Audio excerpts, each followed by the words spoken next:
Hello guys, I am Pradeep from WSCube Tech. आप सभी के बहुत सारे कमेंट्स या मैसेजेस हैं कि जावास्क्रिप्ट का नेक्स्ट पार्ट कब आएगा। तो हम आप लोगों के लिए लेकर आ गए हैं जावास्क्रिप्ट का डोम टॉपिक, डॉक्यूमेंट ऑब्जेक्ट मॉडल।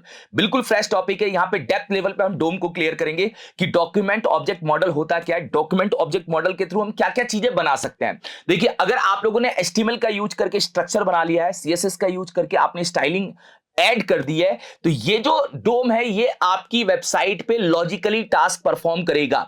इसका काम क्या होता है, इसके थ्रू हमें क्या क्या चीजें मिलेंगी, वो सारी चीजें आप लोगों को डेप्थ लेवल पे बताई जाएंगी। तो आज जो हम टॉपिक कवर करेंगे वो लिस्ट मैंने यहां पे रख रखी है। बिल्कुल एक एक पॉइंट पे हम कवर करते चलेंगे, आप लोगों को एग्जांपल के थ्रू इसको समझाते चलेंगे। हमने यहां पे प्रोजेक्ट्स भी रखा है, हम प्रोजेक्ट्स भी इसके अंदर क्या करने वाले, बनाने वाले हैं। देखिए,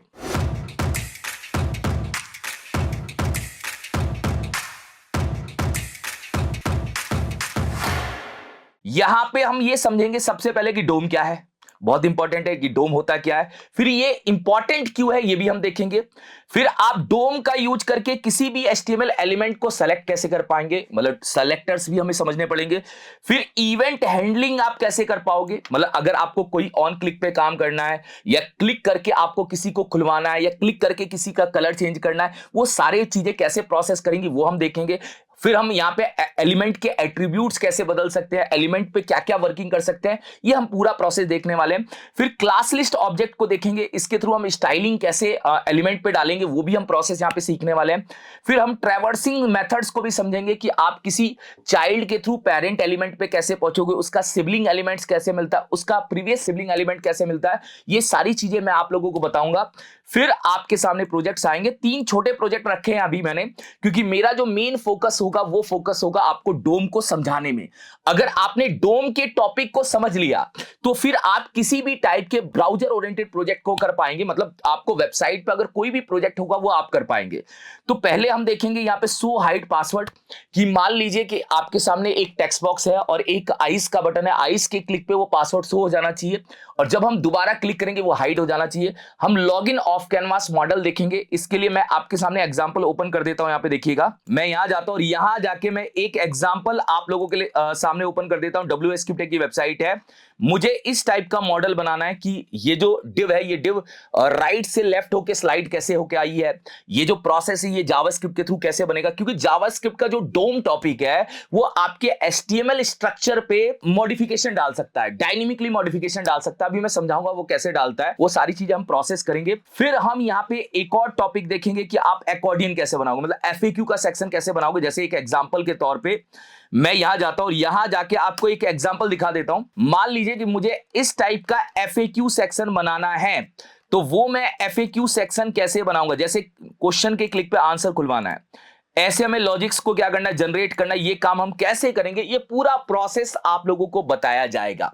तो आप मान लीजिए कि ये जो पार्ट है ये पार्ट प्योर प्रैक्टिकल, बहुत डेप्थ लेवल पे आपको डोम की नॉलेज देगा, और सारे पॉइंट्स को हम क्लियर करते चलेंगे और बताते चलेंगे कि आप इसके थ्रू क्या क्या चीजें कर पाएंगे। तो आपको बस एक बेसिक ओवरव्यू दे दिया मैंने कि भाई ये चीजें हम करने वाले हैं इस पार्ट के अंदर। तो थोड़ा सा मैं ये भी चाहता हूं कि अगर आप लोगों ने जावास्क्रिप्ट का पार्ट 1 पार्ट 2 देखा होगा तो ये कहानी और आसान हो जाएगी, उसका भी लिंक डिस्क्रिप्शन में मिल जाएगा।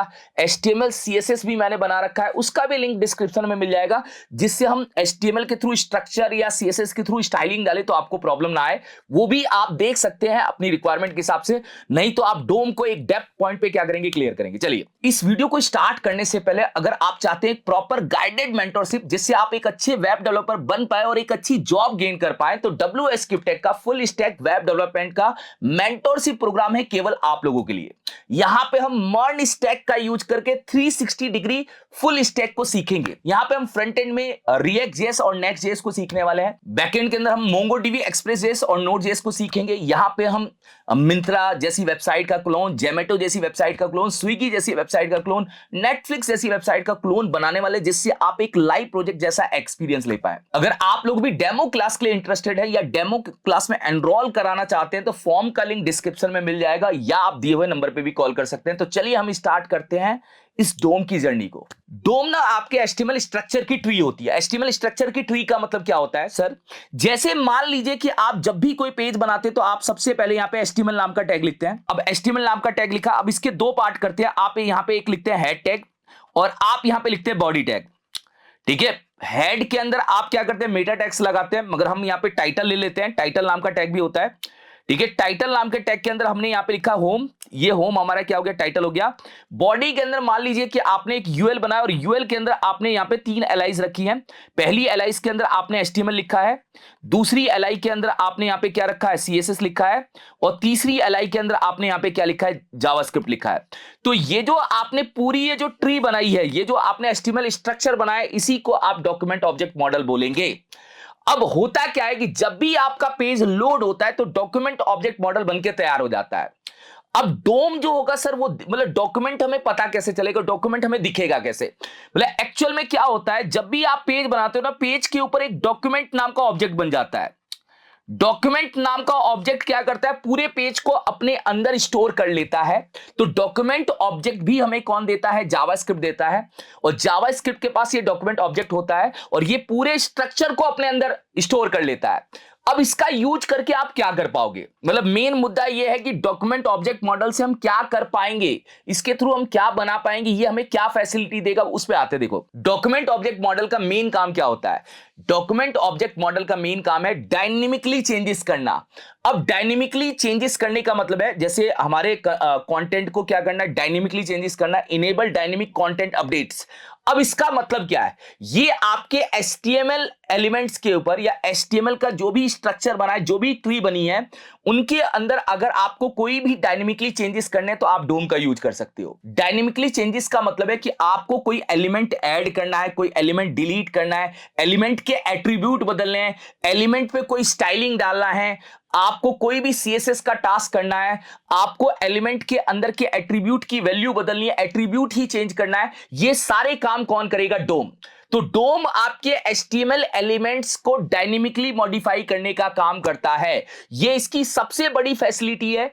इसी फैसिलिटी को हम यहां पे क्या करने वाले, समझने वाले हैं। मतलब मुद्दा यह है कि इसका काम क्या है, इसका काम है HTML स्ट्रक्चर पे डायनेमिकली चेंजेस करना। अब यहां पे जाने से पहले अगर हमें HTML एलिमेंट पे चेंजेस करना है तो HTML एलिमेंट को हमें क्या करना पड़ेगा, पकड़ना भी पड़ेगा, HTML एलिमेंट को टारगेट भी करना पड़ेगा, HTML एलिमेंट तक पहुंचना भी पड़ेगा। इसके लिए क्या करता है डोम, हमें क्या करता है, फंक्शंस देता है। फंक्शंस का यूज करके, जैसे यहां पे पहला है document dot gate element by ID, document object हमारा फिक्स है और गेट एलिमेंट बाय आईडी हमारा पहला मेथड है, जिससे आप किसी एलिमेंट को टारगेट कर सकते हो। एलिमेंट को टारगेट करने का मतलब क्या है, जैसे मान लीजिए कि आपने बॉडी लिखी और बॉडी के अंदर मान लीजिए आपने यहां पे क्या किया, H1 टैग लिया। अब H1 टैग में आपने वेलकम लिया, H1 टैग के अंदर आपने क्या लिया, वेलकम लिया। पॉइंट मेरा यह है भैया कि मैं इस H1 टैग तक पहुंचूंगा कैसे, क्योंकि जावास्क्रिप्ट को इस H1 टैग को अपने पास बुलाना है। तो H1 टैग को अपने पास बुलाने के बहुत सारे तरीके हैं। जैसे आप CSS में क्या करते हो, H1 पे प्रॉपर्टी देते हो तो क्लास बना के कर सकते हो, आईडी बना के कर सकते हो, टैग नेम को डायरेक्ट टारगेट कर सकते हो। ऐसे ही हमारे पास भी क्या है, जावास्क्रिप्ट के अंदर सेलेक्टर्स हैं। सेलेक्टर का यूज करके आप उस टैग तक पहुंच जाओगे। मतलब अगर आपको इसको आईडी से टारगेट करना है तो हम H1 टैग को आईडी देंगे और जावास्क्रिप्ट में हम इसको बुलाएंगे और इसके अंदर जो भी चेंजेस करने हैं, डायनेमिकली चेंजेस वो कर देंगे। जैसे मान लीजिए H1 के अंदर का डेटा बदलना है, H1 का कलर चेंज करना है, ये सारे टैग के ऊपर अप्लाई होगा। ऐसा नहीं है कि मैं H1 का एग्जांपल ले रहा हूं तो H1 पे ही करना होगा।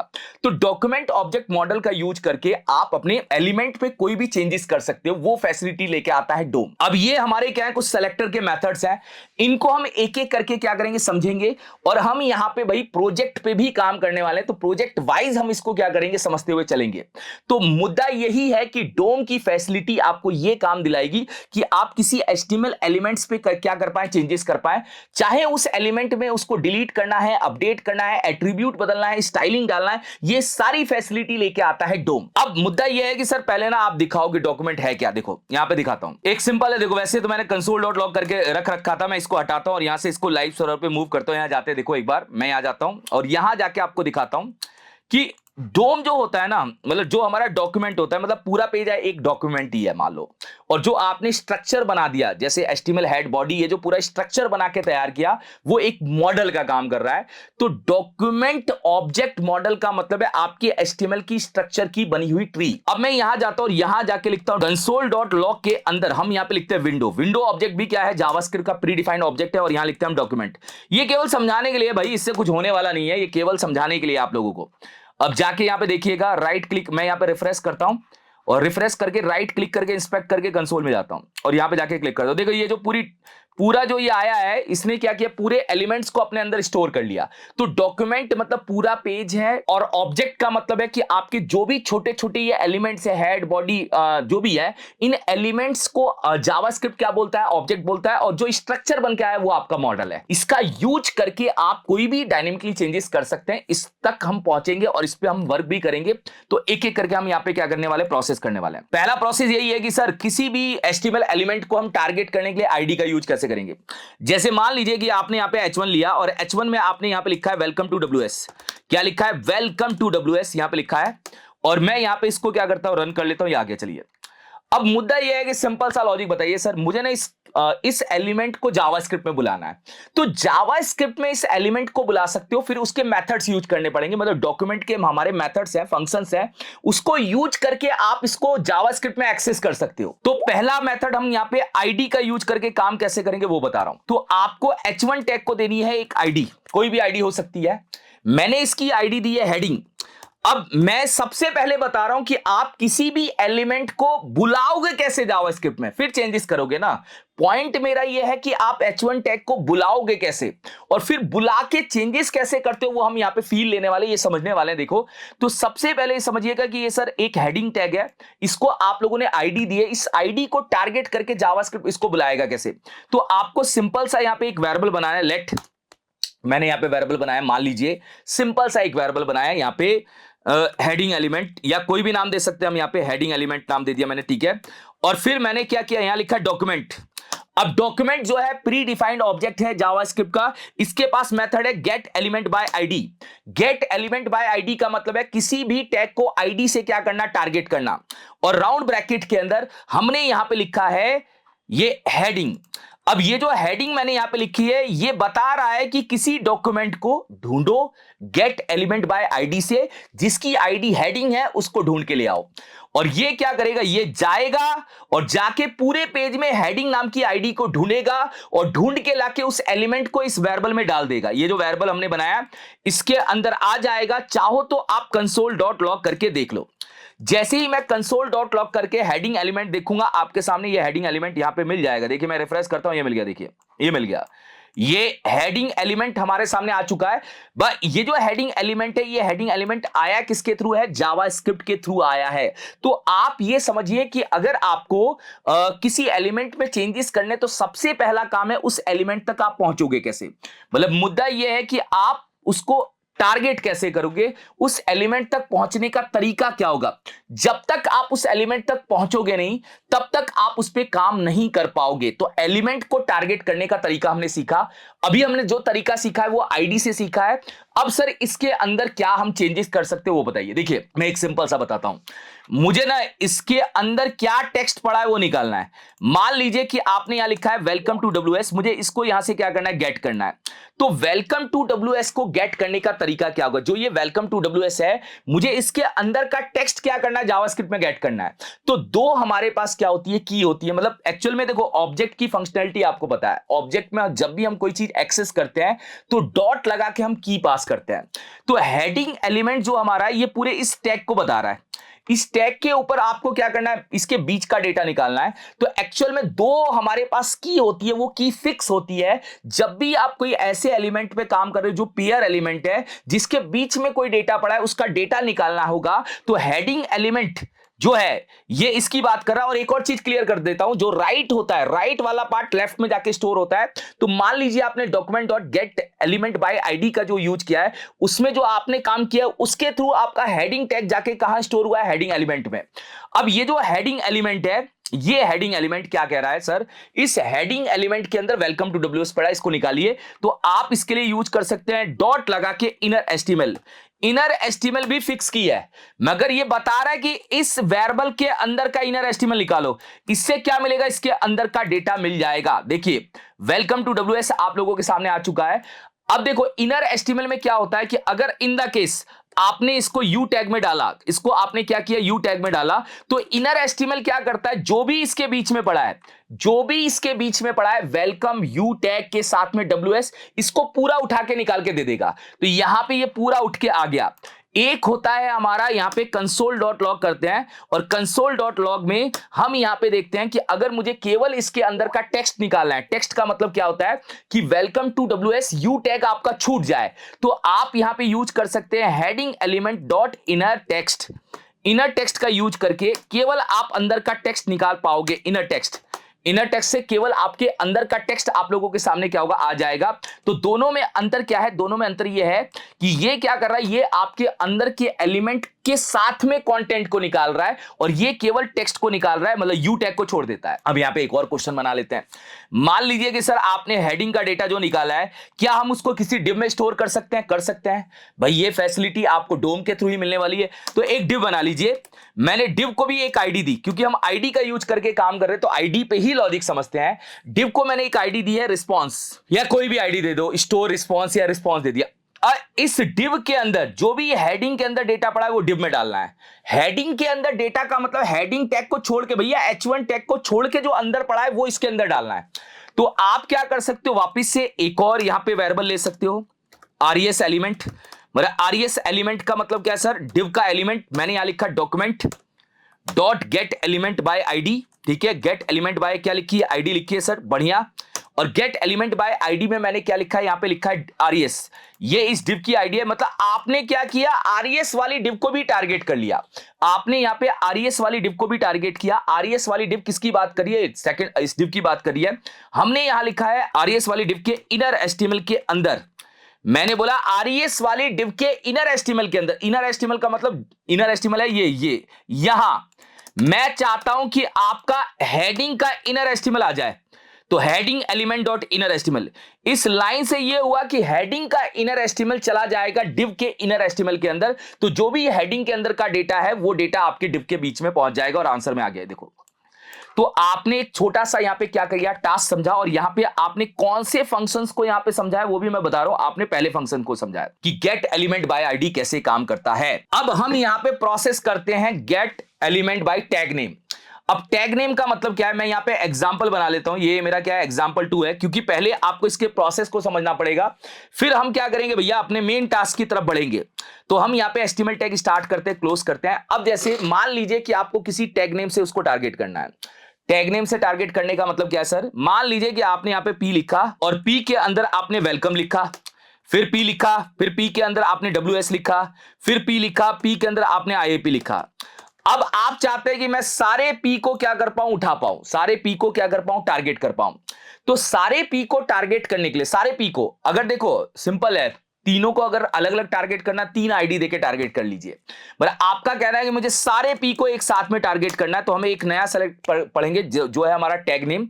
मैं यहां पे P ऑल टैग करके एक वेरिएबल बना रहा हूं, P ऑल टैग, ठीक है। यहां लिख रहा हूं document, document dot, document object के पास एक और फंक्शन है gate element by tag name. Gate element by tag name, यहां जाते हैं और यहां जाके पास कर देते हैं P। अब मुद्दे की बात यह है कि जो P है document dot gate element by tag name जो है, पॉइंट ये समझना, ये जो gate element by tag name है ये केस सेंसिटिव है, जैसा है वैसा ही लिखना है। अब डॉक्यूमेंट हमारा क्या फिक्स ऑब्जेक्ट है, इसके पास जो फंक्शनैलिटी है वो क्या है, gate element by tag name. ये मैं इसके अंदर की दूसरी फंक्शन को यूज कर रहा हूं और यहां पे P टैग पास कर रहा हूं। ये क्या करेगा, ये आपके सामने सारे P टैग को लेके आ जाएगा। मगर मुद्दे की बात यह है कि सर ये जब ये सारे P टैग को लेके आएगा तो ये कैसा दिखाएगा। जब भी देखो, जब भी कोई चीज एक से ज्यादा आती है तो जावास्क्रिप्ट आपके सामने या तो नोड लिस्ट बना देगा। नोड लिस्ट का मतलब है भैया HTML की पूरी एक लिस्ट आ जाएगी, या HTML का कलेक्शन बना देगा। तो जब भी आप टैग नेम यूज करते हैं, मैं यहां पे जाके देखता हूं और मैं यहां पे जाके रिफ्रेश करता हूं एक बार, एक मिनट रुकिएगा, इस फाइल को यहां से रन कर देते हैं। देखो मैं इस फाइल को यहां से क्या करता हूं, रन करता हूं, राइट क्लिक करके इंस्पेक्ट करके कंसोल में जाता हूं और चेक करता हूं। तो इसने क्या बनाया, एचटीएमएल का कलेक्शन। अब एचटीएमएल कलेक्शन में तीनों चीजें पड़ी हैं, अगर आप देखोगे तीनों चीजें पड़ी हैं। जीरो पोजीशन पे आपका पहला पैराग्राफ है, फिर ये दूसरा पैराग्राफ है, ये तीसरा पैराग्राफ है। तो एक्चुअल में ये क्या करता है, ये एक एरे के फॉर्म में ही आपको डेटा दे देता है। एचटीएमएल कलेक्शन जो होता है वो एक एरे का ही फॉर्म है, मतलब इसने तीनों टैग को आपको एक एचटीएमएल कलेक्शन में बना के दे दिया। देखो एचटीएमएल कलेक्शन या नोड लिस्ट, दो तरह की लिस्ट बनती है जब भी एक से ज्यादा एलिमेंट्स आते हैं। नोड लिस्ट कब बनती है वो मैं अभी समझाऊंगा, जब भी आप टैग नेम या क्लास नेम के थ्रू किसी को टारगेट करोगे तो वो एचटीएमएल कलेक्शन बना देता है। और एचटीएमएल कलेक्शन के प्रोटोटाइप में देखिए कौन कौन से फंक्शन काम करेंगे। इसमें आइटम नाम का फंक्शन, लेंथ नाम का फंक्शन, यही फंक्शन इसके अंदर काम करने वाले हैं। मैं जो भी, अगर मैं इसको नोड लिस्ट बनाता तो इसके अंदर थोड़े से मेथड्स और मिलते। अभी इसका फायदा क्या है सर बताइए, मैं फायदा बता देता हूं। मान लो कि आपके सामने ये तीन चीजें आई हैं, अब आपको इसको टारगेट करना है। तो ये जो है ये 1 पोजीशन पे पड़ा है, देखो ये 1 पोजीशन पे है। तो आपको कुछ नहीं करना, स्क्वायर ब्रैकेट में 1 लिखना है और 1 डॉट इनर एस्टिमेट लिख देता हूं। इसके हिसाब से क्या आंसर आएगा, इसके हिसाब से आपका ये टैग, ये आंसर देने वाला है। क्योंकि 1 पोजीशन पे क्या है, WS है, तो WS आपके सामने निकल के आ जाएगा। तो आप इसको इंडेक्स नंबर के थ्रू क्या कर सकते हैं, इटरेट कर सकते हैं। 0 पे पहला पैराग्राफ है, 1 पे दूसरा है और 2 पे हमारा तीसरा पैराग्राफ है। तो ये जो होता है गेट एलिमेंट बाय आईडी, मतलब तब यूज करना चाहिए जब आपको एक से ज्यादा एलिमेंट को सेलेक्ट करके एचटीएमएल कलेक्शन में डालना हो। तो अब मुद्दा यह है कि सर एक और है फंक्शन, वहां पे हम एक और फंक्शन देखने वाले हैं। देखिए यहां जाता और यहां जाके एक और फंक्शन है sir, gate element by tag name. देखो एक्चुअल में ना मैं आपको बताता हूं, मैं इन दोनों पे काम करूंगा मोस्टली, मगर मैं समझा सारे देता हूं क्योंकि प्रोफेशनली कंपनी में डॉक्यूमेंट डॉट क्वेरी सेलेक्टर पे काम होता है, document dot query selector all पे काम होता है। क्वेरी सेलेक्टर और क्वेरी सेलेक्टर ऑल ये दो ज्यादा यूज होते हैं, मगर हमें पता होना चाहिए इसलिए मैंने पांचों लिख रखे हैं। अब क्लास नेम का मतलब क्या है सर, क्लास नेम का मतलब भैया ये है कि मान लीजिए कि आपने, सिंपल लॉजिक है कह रहा हूं, मान लो मैं एक और एग्जांपल यहां पे प्रोसेस करता हूं, एग्जांपल 2 ले लेता हूं यहां पे, चलिए example2.html। हमें क्लास नेम के थ्रू क्या करना है, प्रोसेस करना है। अगर आपने क्लास नेम के थ्रू प्रोसेस करना है तो मैं यहां पे क्या करता हूं, तीनों को सेम क्लास दे देता हूं। यहां पे मैंने क्लास दिया मेन, या मैंने एक पी नाम से या पैरा नाम से क्लास दी, ये क्लास दी मैंने यहां पे पैरा नाम से क्लास क्या किया है, तीनों में सेम बनाया। अब पैरा नाम से क्लास बनाने का मतलब है हम यहां पे टैग नेम की जगह क्या करेंगे, गेट क्लास नेम। अब क्लास नेम भी तब यूज करना है जब आपको लगेगा एक से ज्यादा एलिमेंट हमें क्या करना है, सेलेक्ट करना है। पॉइंट ये है, एक से ज्यादा एलिमेंट सेलेक्ट करने के लिए या तो आप टैग नेम का यूज कर सकते हो या क्लास नेम। टैग नेम तो मल्टीपल हो सकते हैं, क्लास नेम भी मल्टीपल, मतलब मल्टीपल का मतलब एक क्लास आप मल्टीपल एलिमेंट में दे सकते हैं। ये भी आप लोगों को क्या करेगा, एक एचटीएमएल कलेक्शन बना के दे देगा। ये देखिएगा, ये भी आप लोगों को क्या करेगा, एक एचटीएमएल कलेक्शन बना के दे देगा। सर इसको भी रन करिएगा एक बार, यहां से हम गो लाइव सर्वर पे जाते हैं और जाके चेक करते हैं और यहां पे देख लेते हैं कि क्या ये भी मुझे एचटीएमएल का कलेक्शन बना के दे रहा है। दे रहा है सर, बिल्कुल दे रहा है, सेम है। 0 पोजीशन पे हमारा पहला पैराग्राफ पड़ा है, सेम आप देखो, अगर आपने यहां पे बोला 0 तो 0 पोजीशन पे हमारा पहला पैराग्राफ पड़ा है। मैं आराम से इसको क्या कर सकता हूं, यूज कर सकता हूं, ये मुझे दे देगा, ठीक है। और डॉट इनर एचटीएमएल का यूज करूंगा तो ये इसके अंदर का डेटा भी निकाल के दे देगा। तो मुझे नहीं लग रहा कि आप लोगों को कोई प्रोसेस में प्रॉब्लम होगी, क्योंकि इसका यूज करके मैं टास्क नहीं बताने वाला, मैं बस आपको एक ओवरव्यू और ये चीज समझा रहा हूं कि ये चीज ये होती है, और ये भी मिल गया सर। तो ये दो चीजें क्लियर है। तो हम देखो तोड़ के काम करेंगे, मगर जो मेन काम है हम उस पर डायरेक्ट आ जाएंगे, कोई दिक्कत नहीं है। अभी जो हमें प्रोसेस करना है वो प्रोसेस है कि सर क्वेरी सेलेक्टर और क्वेरी सेलेक्टर ऑल कैसे काम करता है, वो हमें ज्यादा अच्छा समझना है। उसी को समझते हुए हम एग्जांपल को आगे की साइड क्या करेंगे, प्रोसेस भी करेंगे। तो यहां पे मैं एक और फाइल बना देता हूं आप लोगों के सामने, example3.html। अब क्वेरी सेलेक्टर जो होता है वो क्या करता है, किसी भी सेलेक्टर से एलिमेंट को टारगेट कर सकता है। किसी भी सेलेक्टर से एलिमेंट को टारगेट करने का मतलब क्या है, मान लीजिए कि आपने यहां पे h1 टैग लिया और h1 टैग में आपने यहां पे लिया है वेलकम टू WS, ठीक है सर, ये हमने ले लिया, एक बार वेलकम टू WS ले लिया, कोई दिक्कत नहीं है। हमने यहां पे p टैग लिया और p टैग में हमने लिपसम कंटेंट डाल दिया। ये मैंने क्या किया, लिपसम कंटेंट को डाल दिया। ये लिपसम कंटेंट हमारा क्या हो चुका है, आ चुका है।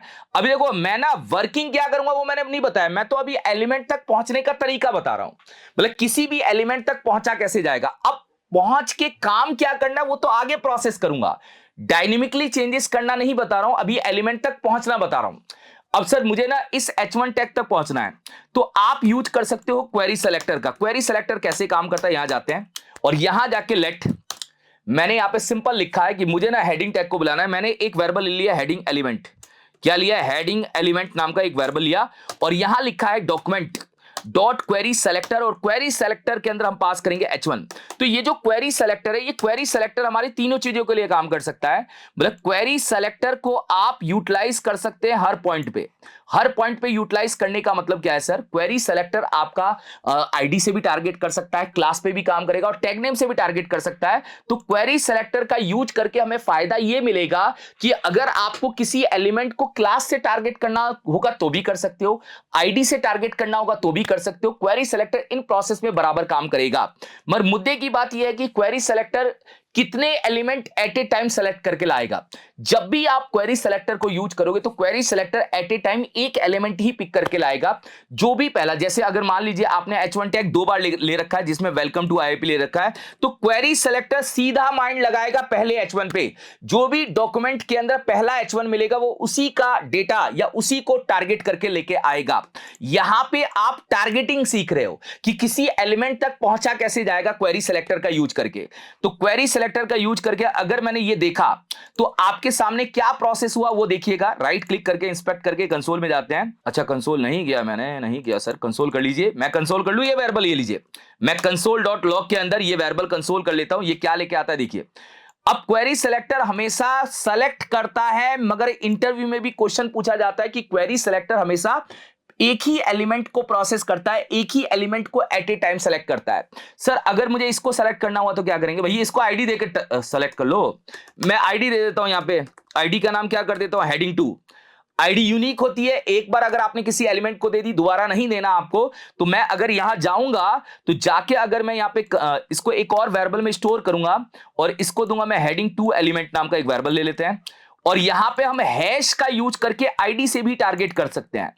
तो मैंने यहां पे जो हैश हेडिंग 2 दिया है, बस क्वेरी सेलेक्टर को यहां पे आपको देना पड़ेगा, डॉट भी देना पड़ेगा अगर आप क्लास से टारगेट कर रहे हो, हैश देना पड़ेगा अगर आप आईडी से टारगेट कर रहे हो। तो क्वेरी सेलेक्टर हमारा आईडी क्लास दोनों के ऊपर काम करता है, टैग नेम के ऊपर भी काम करता है। तो अगर हम इसको यहां पे जाके कंसोल करेंगे, ये दूसरी हेडिंग को भी टारगेट करने का काम करेगा। यहां पे आप दूसरी हेडिंग भी क्या कर पाएंगे? टारगेट कर पाएंगे और देख पाएंगे। देखिए ओके सर आ गया, डन है सर, आ चुका है, ठीक है डन, कोई दिक्कत नहीं है। तो क्वेरी सेलेक्टर एक ऐसा मेथड है जो क्लास पे भी काम करेगा, टैग नेम पे भी काम करेगा, आईडी पे भी काम करेगा। मगर पॉइंट बहुत क्लियर रखिएगा कि ये एट ए टाइम एक ही सेलेक्टर को टारगेट करके लाएगा और अगर आपको मल्टीपल एलिमेंट चाहिए तो आपको बार बार क्वेरी सेलेक्टर लिखना पड़ेगा। तो ये भी आपके सामने फिनिश है, केवल आपको समझा रहा हूं कि टारगेट करने का तरीका क्या होता है। देखिए पॉइंट ये है कि हम इससे काम बहुत सारे करेंगे, मगर पहले आप टारगेटिंग समझ जाए तो आपके सामने कहानी और पिक्चर क्या होगी, क्लियर होगी कि कैसे वर्किंग चल रहा है और कैसे प्रोसेस चल रहा है। चलिए, तो डॉक्यूमेंट ऑब्जेक्ट मॉडल में आपको एक चीज यहां तक क्लियर हुई होगी कि आपने किसी एलिमेंट को टारगेट कैसे किया, उसके अंदर का डेटा कैसे निकाला, इतना ही बताया, अभी कुछ बताया ही नहीं, अब आगे बताऊंगा मैं। चलो अभी हम एग्जांपल नंबर 4 ले लेते हैं जिसमें हम क्वेरी सेलेक्टर ऑल को समझेंगे। अब क्वेरी सेलेक्टर ऑल जो होता है वो मल्टीपल एलिमेंट को एक साथ में सेलेक्ट करता है। मल्टीपल एलिमेंट को एक साथ में सेलेक्ट करने का मतलब क्या है मैं बता देता हूं। मान लीजिए कि हमने यहां पे क्या किया, S3 टैग लिया और S3 टैग में लिखा है वेलकम, ओके सर। एक और S3 टैग लिया और एक और S3 टैग में लिखा है मैंने IIP, ओके सर। एक और S3 टैग लिया और एक और S3 टैग में लिखा है मैंने WS, और एक और S3 टैग लिया और एक और S3 टैग में लिखा है मैंने हेलो। ये चार मैंने S3 टैग लिए, मुझे चारों को क्या करना है, उठाना है। अब चारों को उठाने के लिए आपके मन में एक क्वेश्चन आएगा, सर टैग नेम से टारगेट कर लेते हैं। या टैग नेम ठीक है, टैग नेम से आप टारगेट कर सकते हो, मैं मना नहीं कर रहा हूं, वो ठीक है। टैग नेम अगर HTML का कलेक्शन देता है उसमें ना एक प्रॉब्लम है, वहां पे मैं फॉर ईच का यूज नहीं कर पाऊंगा। क्वेरी सेलेक्टर ऑल क्या करता है, नोड लिस्ट बना के देता है। नोड लिस्ट में क्या होता है, एक स्पेशल मेथड फॉर ईच भी काम करेगा। फॉर ईच लूप चला के आप सारे एलिमेंट को उठा सकते हो, एक एक करके एक्सेस भी कर सकते हो।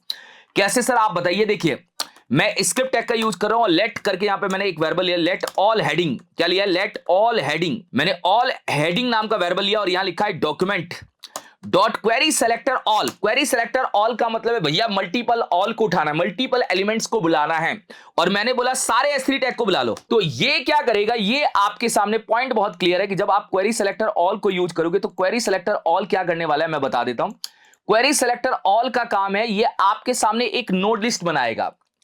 एक नोड लिस्ट को क्या करेगा, क्रिएट कर देगा। नोड लिस्ट, नोड लिस्ट जो होता है वो HTML का ही पूरा बना हुआ एक पैटर्न होता है, या HTML, मान लीजिए HTML ऑब्जेक्ट्स को एक जगह इकट्ठा करके रखना, मतलब सारे S3 टैग को एक जगह ये बुला लेगा, सारे S3 टैग को क्या करेगा, एक जगह बुला लेगा। एक जगह बुलाने का मतलब क्या है सर, मतलब ये क्या करेगा, ये भी एक एरे के फॉर्म में ही बुलाता है। ऐसे 0 पोजीशन पे हमारा पहला S3 टैग डाल देगा, 1 पोजीशन पे हमारा दूसरा S3 टैग आ जाएगा, 2 पोजीशन पे हमारा तीसरा S3 टैग आ जाएगा, और 3 पोजीशन में हमारा चौथा S3 टैग आ जाएगा।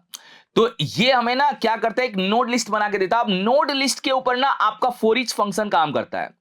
हम यहां पे फॉर ईच का यूज करके इनके सारे एलिमेंट को अलग अलग बुला सकते हैं। अब फॉर ईच के हिसाब से ये जो S3 होगा ये आपकी वैल्यू बन जाएगी, ये क्या बन जाएंगी, वैल्यू बन जाएगी, और ये जो शुरू के ये जो की है ये आपके क्या बन जाएंगे, इंडेक्स बन जाएंगे। तो फॉर ईच का यूज करके हम एक एक डेटा क्या कर सकते हैं, आसानी से निकाल सकते हैं। करिए सर, एक बार बताइएगा, देखिए मैं बताता हूं।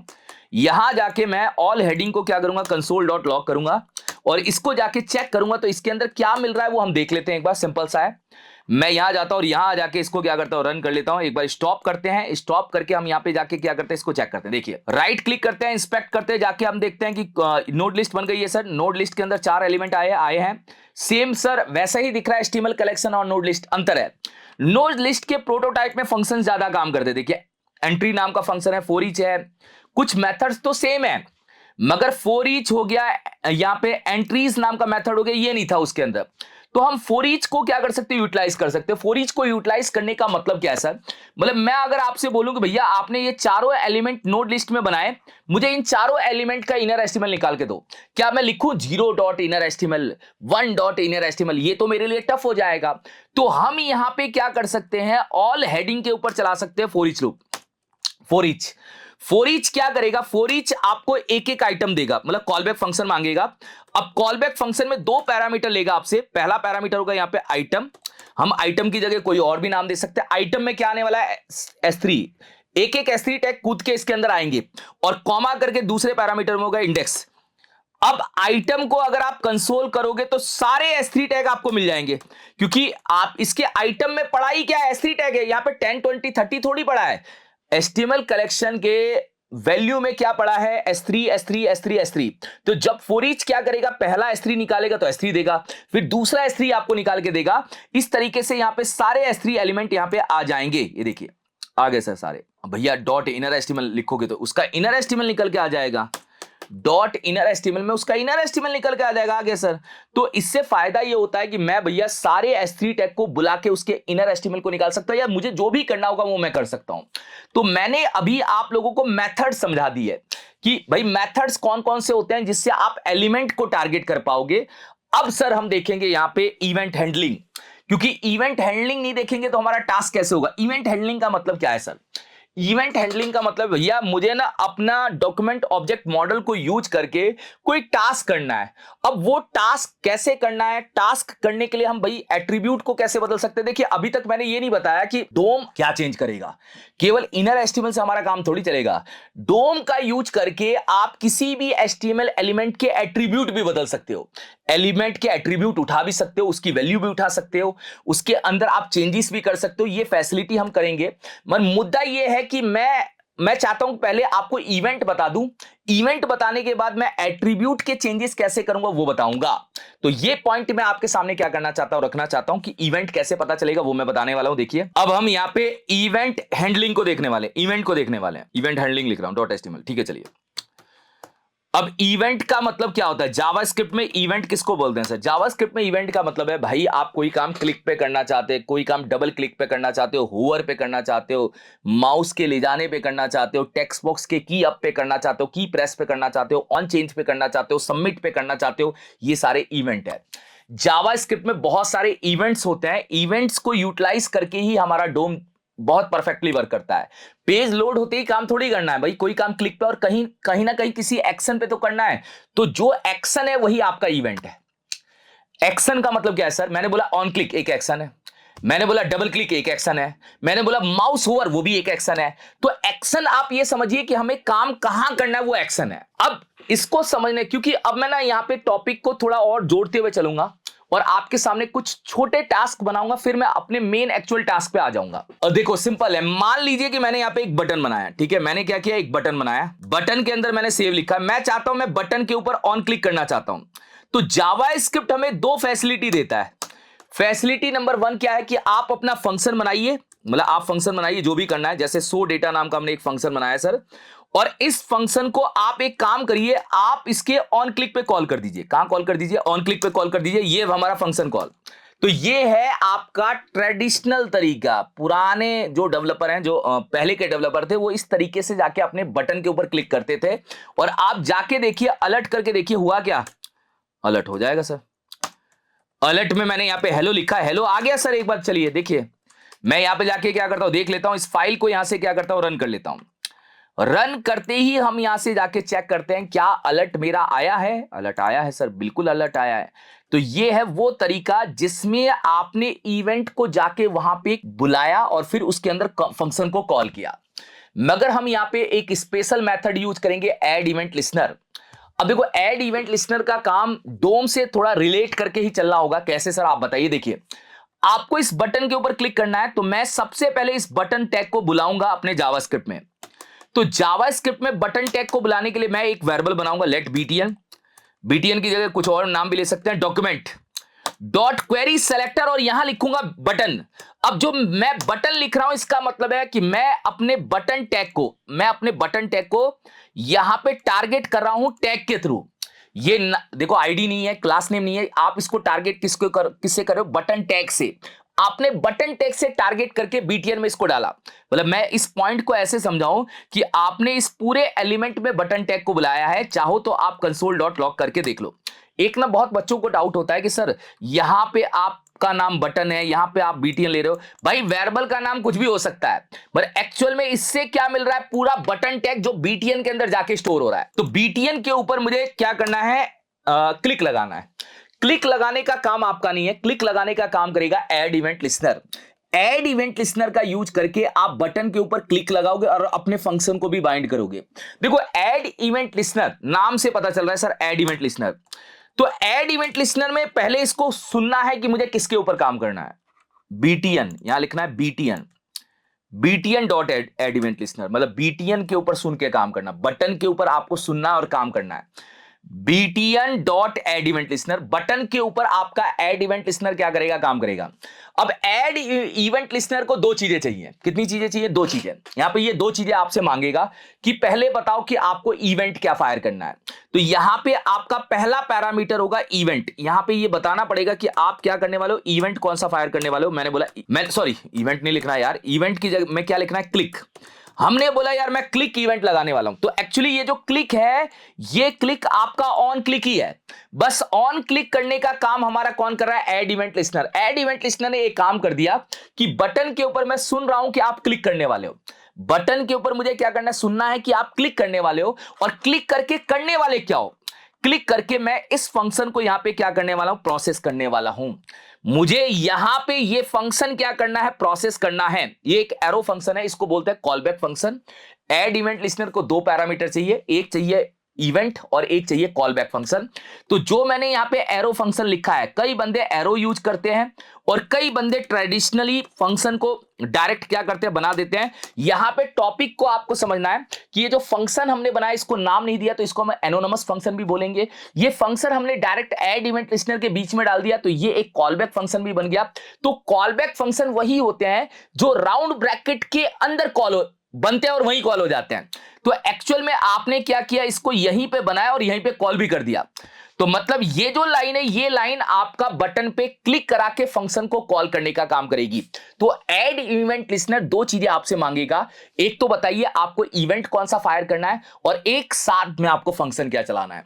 और मैं अगर यहां से जाके अलर्ट करूंगा तो अलर्ट करते ही मेरे सामने यहां पे क्या होगा, हेलो आ जाएगा। मैं यहां पे अलर्ट करता हूं और अलर्ट करते ही मेरे सामने यहां पे क्या होगा, हेलो आ जाएगा। जब मैं इस पे क्लिक करूंगा तो ऐड इवेंट लिसनर एक स्मार्ट प्लान है जिसको आप यूज करके कोई भी इवेंट को जोड़ के अपने फंक्शन को चला सकते हो। इसमें डोम कहां जुड़ा सर, डोम नहीं जुड़ेगा तो मैं बटन को बुलाऊंगा कैसे। मतलब बटन टैग को टारगेट करने के लिए डोम आया ना डॉक्यूमेंट डॉट क्वेरी सिलेक्टर के अंदर। अब सर इसके थ्रू कुछ टास्क करिए, क्योंकि अभी तक आप केवल क्या कर रहे हो कि किसी टैग को टारगेट करना बता रहे हो, आप क्लिक करना बता रहे हो, मगर अभी तक हमने कोई भी टास्क परफॉर्म नहीं किया। तो अब मैं पहला टास्क परफॉर्म करूंगा, शो और हाइड पासवर्ड। देखो डोम की फैसिलिटी आपको यह बताती है कि आप किसी भी एचटीएमएल एलिमेंट में चेंजेस कर सकते हैं। अब एचटीएमएल एलिमेंट में चेंजेस करने में जो हमारा पहला टास्क है वो टास्क है एट्रीब्यूट से रिलेटेड। हम किसी एचटीएमएल एलिमेंट का एट्रीब्यूट कैसे चेंज कर सकते हैं डोम के थ्रू, वो देखने वाले हैं। तो पहला हमारा टास्क यहां पे हम देखने वाले हैं show hide password. Show hide password ये हम यहां पे क्या करने वाले, देखने वाले। चलिए एचटीएमएल टैग स्टार्ट किया, क्लोज किया, ठीक है सर। अब मुद्दा यह है कि सर शो हाइड पासवर्ड में आप क्या करने वाले, एक छोटा सा एग्जांपल ले लेते हैं भाई। एक इनपुट टाइप पासवर्ड ले लेते हैं। यहां पे हमने क्या लिया, एक इनपुट टाइप पासवर्ड लिया। इनपुट टाइप क्या लिया है, पासवर्ड लिया है सर, ठीक है, ओके, कोई दिक्कत नहीं है। और मैंने यहां पे बटन के अंदर क्या लिखा है, शो। तो एक्चुअल में ना पहले ना मेरा आपसे यार सिंपल सा क्वेश्चन है कि एट्रीब्यूट्स क्या होते हैं, पहले ये बताइए। क्योंकि सामने वाला बंदा एट्रीब्यूट ही नहीं जानता होगा तो वो कैसे काम कर पाएगा। एट्रीब्यूट, इनपुट के एट्रीब्यूट क्या होंगे, एट्रीब्यूट्स मतलब भाई इनपुट के पैरामीटर्स। इनपुट के पैरामीटर्स क्या होंगे, टाइप होगा, प्लेस होल्डर होगा, ऑटो फोकस होगा, क्लास हो सकता है, आईडी हो सकता है, ये सारे यार एट्रीब्यूट्स ही तो है। तो एट्रीब्यूट्स को भी चेंज करने का काम हमारा जावास्क्रिप्ट करता है। मतलब जावास्क्रिप्ट आपको पहले बोलता है कि एलिमेंट को बुलाइए और एलिमेंट पे एट्रीब्यूट बदलना है, एलिमेंट को डिलीट करना है, अपडेट करना है, क्या करना है, ये सारी फैसिलिटी डोम के थ्रू आप प्रोसेस कर सकते हो। इसी को बोलते हैं डायनेमिकली चेंजेस। अब डायनेमिकली चेंजेस का मतलब क्या है कि इनपुट का टाइप पहले से टेक्स्ट है, आपको बटन के क्लिक पे उसको वापस से टेक्स्ट बनाना है। इनपुट का टाइप पहले से पासवर्ड है, सॉरी, बटन के क्लिक पे वापस से इसको क्या करना है, टेक्स्ट करना है। तो कैसे होगा सर, बहुत सिंपल। देखो हम यहां पे स्क्रिप्ट टैग का यूज करेंगे और स्क्रिप्ट टैग का यूज करके बहुत सिंपल सा प्रोसेस यहां पे क्या करेंगे, फॉलो करेंगे। हम क्या करने वाले, पहले बटन को बुलाएंगे, लेट btn डॉक्यूमेंट डॉट, किससे बुला लें, क्वेरी सिलेक्टर से बुला लें सर, बुला लो सर। क्या है, बटन हमारा टैग है, बटन टैग को हम टारगेट कर लेते हैं, ठीक है सर। फिर लेट, जिसके ऊपर काम करना है इनपुट एलिमेंट, उसको भी बुला लें, इनपुट एलिमेंट को भी बुला लीजिए सर। उसको इनपुट एलिमेंट को बुलाने के लिए आप क्या यूज करोगे, डॉक्यूमेंट डॉट क्वेरी सेलेक्टर का यूज करूंगा और इसमें लिख दूंगा इनपुट। इस इनपुट का मतलब क्या सर, इस इनपुट का मतलब है भाई आप इसको इनपुट टैग से टारगेट करो और आप इसको बटन टैग से टारगेट करो, ठीक है। अब मुद्दा यह है कि आपको क्लिक किस पे करना है, बटन पे करना है या इनपुट पे, बटन पे करना है सर। तो ऐड इवेंट लिस्नर किस पे प्रोसेस होगा, बटन पे होगा। btn dot add event listener का यूज करेंगे, मतलब बटन बोलेगा कि मैं सुन रहा हूं कि आप लगा रहे हो एड इवेंट लिसनर को, और आपने क्या किया है, क्लिक इवेंट लगाया है, और क्लिक के अंदर हम यहां पे एरो फंक्शन को क्या करेंगे, जोड़ देंगे। मोस्टली प्रोफेशनली एरो फंक्शन ही यूज होता है, तो आप एरो फंक्शन को यूज करिए। मतलब btn के ऊपर एड इवेंट लिसनर का यूज करना है और क्लिक करके इस एरो फंक्शन को यहां पे क्या करना है, जोड़ देना। जोड़ दिया सर मैंने, कोई दिक्कत नहीं है। अब आप करने वाले क्या हो, देखो पहले आप ये समझ जाओ कि एट्रीब्यूट बदलने का मतलब क्या है। एट्रीब्यूट बदलने का मतलब ये है, जैसे मैं यहां जाके इसको रन कर लेता हूं, देखो सिंपल, मैं यहां पे जाके क्या करता हूं, इसको रन करता हूं, मैंने यहां पे लिखा है ये, अब मुझे इसके क्लिक पे क्या करना है, इसको शो करना है इसके क्लिक पे। तो एट्रीब्यूट का मतलब क्या है भैया, जो ये इसका टाइप पासवर्ड है, इसको अगर आप टेक्स्ट करेंगे तो ये दिख जाएगा ना, देखो। तो करना तो यही है कि इसका टाइप बदलना है, इसका टाइप क्या करना, बदलना है। तो एलिमेंट तक पहुंचने का काम आपने कर दिया सर। मैं कंसोल डॉट लॉग करूंगा और कंसोल डॉट लॉग करके मैं यहां पे जाके इसको लिखूंगा, और लिख के अगर मैं इसके ऊपर क्लिक करूंगा, राइट क्लिक करके जाते हैं, देखते हैं एक बार, और मैं क्लिक करूंगा, क्लिक करके आपके सामने इनपुट आ रहा है सर, इनपुट आ रहा है। तो अगर आपको इसके किसी भी एट्रीब्यूट को बुलाना है, एट्रीब्यूट को बुलाना है, एट्रीब्यूट में मतलब सर टाइप बुलाना है, अगर आपको इसके किसी भी एट्रीब्यूट को बुलाना है तो जो आपका वेरिएबल ये इनपुट लेके आ रहा है, आप डॉट के साथ में वो एट्रीब्यूट का नाम पास कर दीजिए। एट्रीब्यूट का नाम बन जाती है कि क्योंकि ये भी एक ऑब्जेक्ट प्रोसेस कर रहा है, मतलब इनपुट भी आपके सामने क्या बन गया, एक ऑब्जेक्ट बन गया। बस डॉट टाइप लिखेंगे तो इसका टाइप दिख जाएगा। क्या दिखेगा सर, बताओ क्या आ रहा है, देखो पासवर्ड आ रहा है ना। अगर सर मैं डॉट प्लेस होल्डर लिखूंगा तो क्या दिखेगा, प्लेस होल्डर कुछ है ही नहीं, तो क्या दिखेगा, ये लो कुछ नहीं है, कुछ नहीं दिखेगा। क्यों, क्योंकि प्लेस होल्डर आपने दिया नहीं है, प्लेस होल्डर दे दीजिए। मैं प्लेस होल्डर में दे रहा हूं एंटर द पासवर्ड, क्या दे रहा हूं, एंटर द पासवर्ड। तो आप जब आप क्लिक करेंगे तो ये आपको प्लेस होल्डर की वैल्यू देगा ना, एंटर द पासवर्ड। क्यों दे रहा है, क्योंकि प्लेस होल्डर में आपने लिखा है। तो ये जो इनपुट एलिमेंट है ये क्या है सर, ये पूरा टैग है, और डॉट करके प्लेस होल्डर क्या है, ये जो अंदर की वैल्यू है, डॉट करके टाइप क्या है, ये है। तो आपको इसकी भाई ना तो इसका टाइप आपको गेट करना है, आप तो इसका टाइप बदलने वाले हो ना। तो पहले आपको मैं यही समझाना चाह रहा था कि इनपुट से आप उसके टाइप तक कैसे पहुंचोगे, मतलब किसी भी एट्रीब्यूट तक पहुंचने का तरीका क्या होगा। ओके सर, अब मुद्दा यह है कि एट्रीब्यूट तक आपने पहुंचने का तरीका बताया कि आप यहां पे लिखोगे टाइप, तो टाइप में आपको क्या निकाल के देगा, पासवर्ड देगा। मतलब अगर मैंने यहां पे टाइप लिखा तो टाइप में हमें क्या देगा, पासवर्ड देगा। भैया टाइप तो निकालना ही है, मैं मना नहीं कर रहा हूं, टाइप आपको निकालना है, मैं मना ही नहीं कर रहा हूं टाइप निकालना। टाइप नहीं निकालना, टाइप की जगह आपको टाइप चेंज करना है। तो आपने input element dot type equal to आपने यहां पे क्या लिखा, टेक्स्ट। इसका मतलब है कि मैंने समझाया जो राइट होता है वो लेफ्ट के अंदर जाके स्टोर होता है। तो इनपुट के टाइप के अंदर टेक्स्ट चला जाए, तो टेक्स्ट जाने का मतलब क्या है सर, टेक्स्ट जाने का मतलब है कि पहले से आपका इसके अंदर पासवर्ड पड़ा है, ये पासवर्ड गायब हो जाए और इसकी जगह टेक्स्ट आ जाए। तो आप क्या कर रहे हो, इनपुट का जो टाइप है उसको चेंज कर रहे हो, उसको रिप्लेस कर रहे हो टेक्स्ट के साथ में। अब आप क्लिक करेंगे, आपका ये क्वेश्चन यहां पे सॉल्व होता हुआ दिखेगा। देखो आ गया टाइप। सर ऐसे कैसे, देखो राइट क्लिक करके इंस्पेक्ट करो, यहां पे जाके देखो पहले से टाइप इसका क्या है, पासवर्ड है, और जब आप इस पे लिख के क्लिक करेंगे तो इसका टाइप क्या होगा, टेक्स्ट हो जाएगा। मगर हमारा क्वेश्चन अधूरा है। क्वेश्चन अधूरा क्या है मैं बता देता हूं। क्वेश्चन अधूरा ये है कि मुझे इसके बटन के अंदर हाइड भी आना चाहिए लिखा हुआ। मतलब मैं दोनों काम करना चाहता हूं, एक बार क्लिक करोगे शो हो जाएगा, बटन पे हाइड आ जाएगा, दोबारा हाइड पे क्लिक करोगे वापस से इसका टाइप पासवर्ड बन जाना चाहिए। तो खेलना हमें दोनों पे है। मैंने केवल आपको यह समझाया कि किसी भी टाइप तक पहुंचा कैसे जाएगा, वहां तक पहुंच के आप काम कैसे करोगे। अब आते हैं मेन मुद्दे पे। मुद्दा यह है कि सर आप मुझे बताओ कैसे करना है। मैं बताता हूं, देखो पहले मैं ना एक सिंपल बोल रहा हूं कि बटन के इनर एस्टिमल में क्या पड़ा है, सो तो मैं एक यहां पे इफ कंडीशन लगाऊंगा, इफ बटन जो है, बटन के इनर एस्टिमल के अंदर, बटन के इनर एस्टिमल के अंदर डबल इक्वल टू सो पड़ा है, तो अपने को क्या काम करना है सर, भाई डबल इक्वल टू सो का मतलब बटन पे जब आप क्लिक कर रहे हो तो सो ही पड़ा है, कंडीशन ट्रू है। तो आपको दो काम करने हैं, इनपुट का जो टाइप है, इनपुट का टाइप हमें यहां पे क्या करना है, टाइप बदल के टेक्स्ट कर देना है। और एक छोटा सा काम और करना है कि जो हमारा बटन है, बटन का इनर एस्टिमल भी बदल के क्या करना है, इनर एस्टिमल बदलना है और उसकी जगह आपको हाइड लिख देना है। मतलब ये क्या कह रहा है, ये कह रहा है कि जब आपने बटन पे क्लिक किया तो बटन के अंदर क्या पड़ा था, सो बटन के अंदर आपका क्या पड़ा है, सो ठीक है, सो पड़ा है सर, ये कंडीशन ट्रू है क्योंकि इनर एस्टिमल मैं चेक कर रहा हूं, सो है क्या, सो है। तो सो है तो आपको इसका टाइप यहां पे टेक्स्ट करना है और बटन के अंदर हाइड डाल देना है और एल्स लगाइए। और जब एल्स लगा के प्रोसेस करेंगे तो आप इसका रिवर्स कर दीजिए। रिवर्स करने का मतलब क्या है, बटन के जो एलिमेंट है उसके टाइप में वापस से आप क्या करिए, पासवर्ड डाल दीजिए और वापस से जो बटन का इनर एस्टिमल है, इनपुट के टाइप में क्या डालिए, पासवर्ड डाल दीजिए और जो बटन का इनर एस्टिमल है इसमें वापस से क्या करिए, सो डाल दीजिए। तो ये एक कंडीशनली अप्रोच के साथ में हमने काम किया। यहां पे कंडीशनली अप्रोच क्या लगाई है, मैंने बोला भाई आप बटन के अंदर पड़ा है वो देख लो क्या पड़ा है, सो पड़ा है, इसका मतलब आप इसका टाइप क्या करना चाहते हो, टेक्स्ट करना चाहते हो, बटन में हाइड डालना चाहते हो। तो इससे होगा क्या, जब आप पहली बार क्लिक करोगे, मैंने इसके अंदर वेलकम लिखा है, दिख तो नहीं रहा सर, जब आप पहली बार क्लिक करोगे तो ये इफ कंडीशन होगी ट्रू। जब ये ट्रू होगी तो इसका टाइप क्या करेगी, टेक्स्ट कर देगी और बटन के अंदर क्या डाल देगी, हाइड। जब आप दोबारा क्लिक करोगे तो ये जाएगा एल्स के अंदर और एल्स के अंदर वापस से इसका टाइप क्या होगा, पासवर्ड हो जाएगा और इसके अंदर की वैल्यू वापस से क्या होगी, सो हो जाएगी।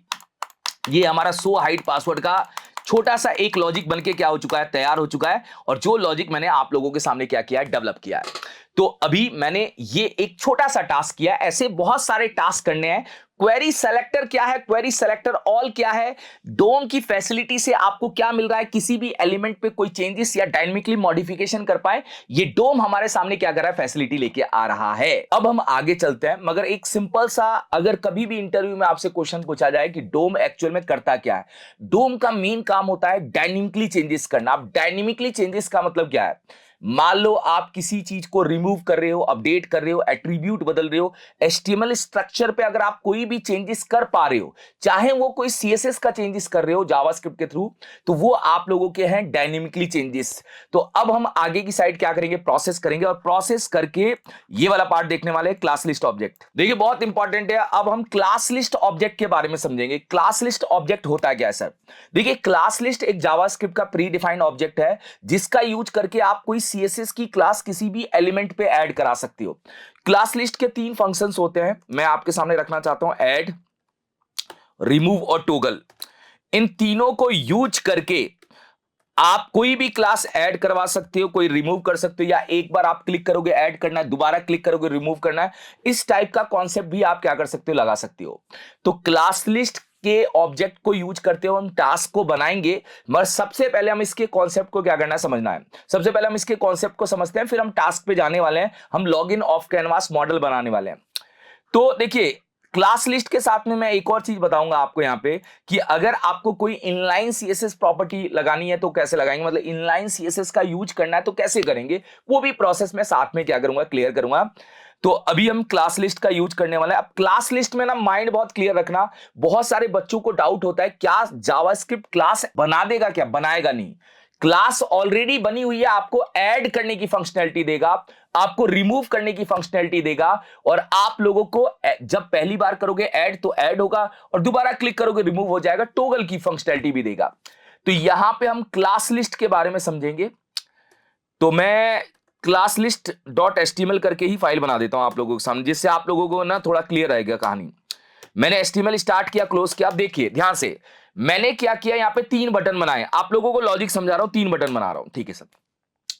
पहले बटन में मैंने ऐड क्लास लिखा है, दूसरे बटन के अंदर मैंने क्या लिखा है, रिमूव क्लास लिखा है, ठीक है सर। और तीसरे बटन के अंदर क्या लिखा है हमने, यहां पे तीसरा बटन एक और बनाया मैंने, और वहां पे मैंने लिखा है टॉगल क्लास। मैं तीनों की फंक्शनैलिटी तीनों बटन के ऊपर क्या करूंगा बताऊंगा। यहां पे होगा हमारा टॉगल क्लास सर, ठीक है, ये हो गया टॉगल क्लास।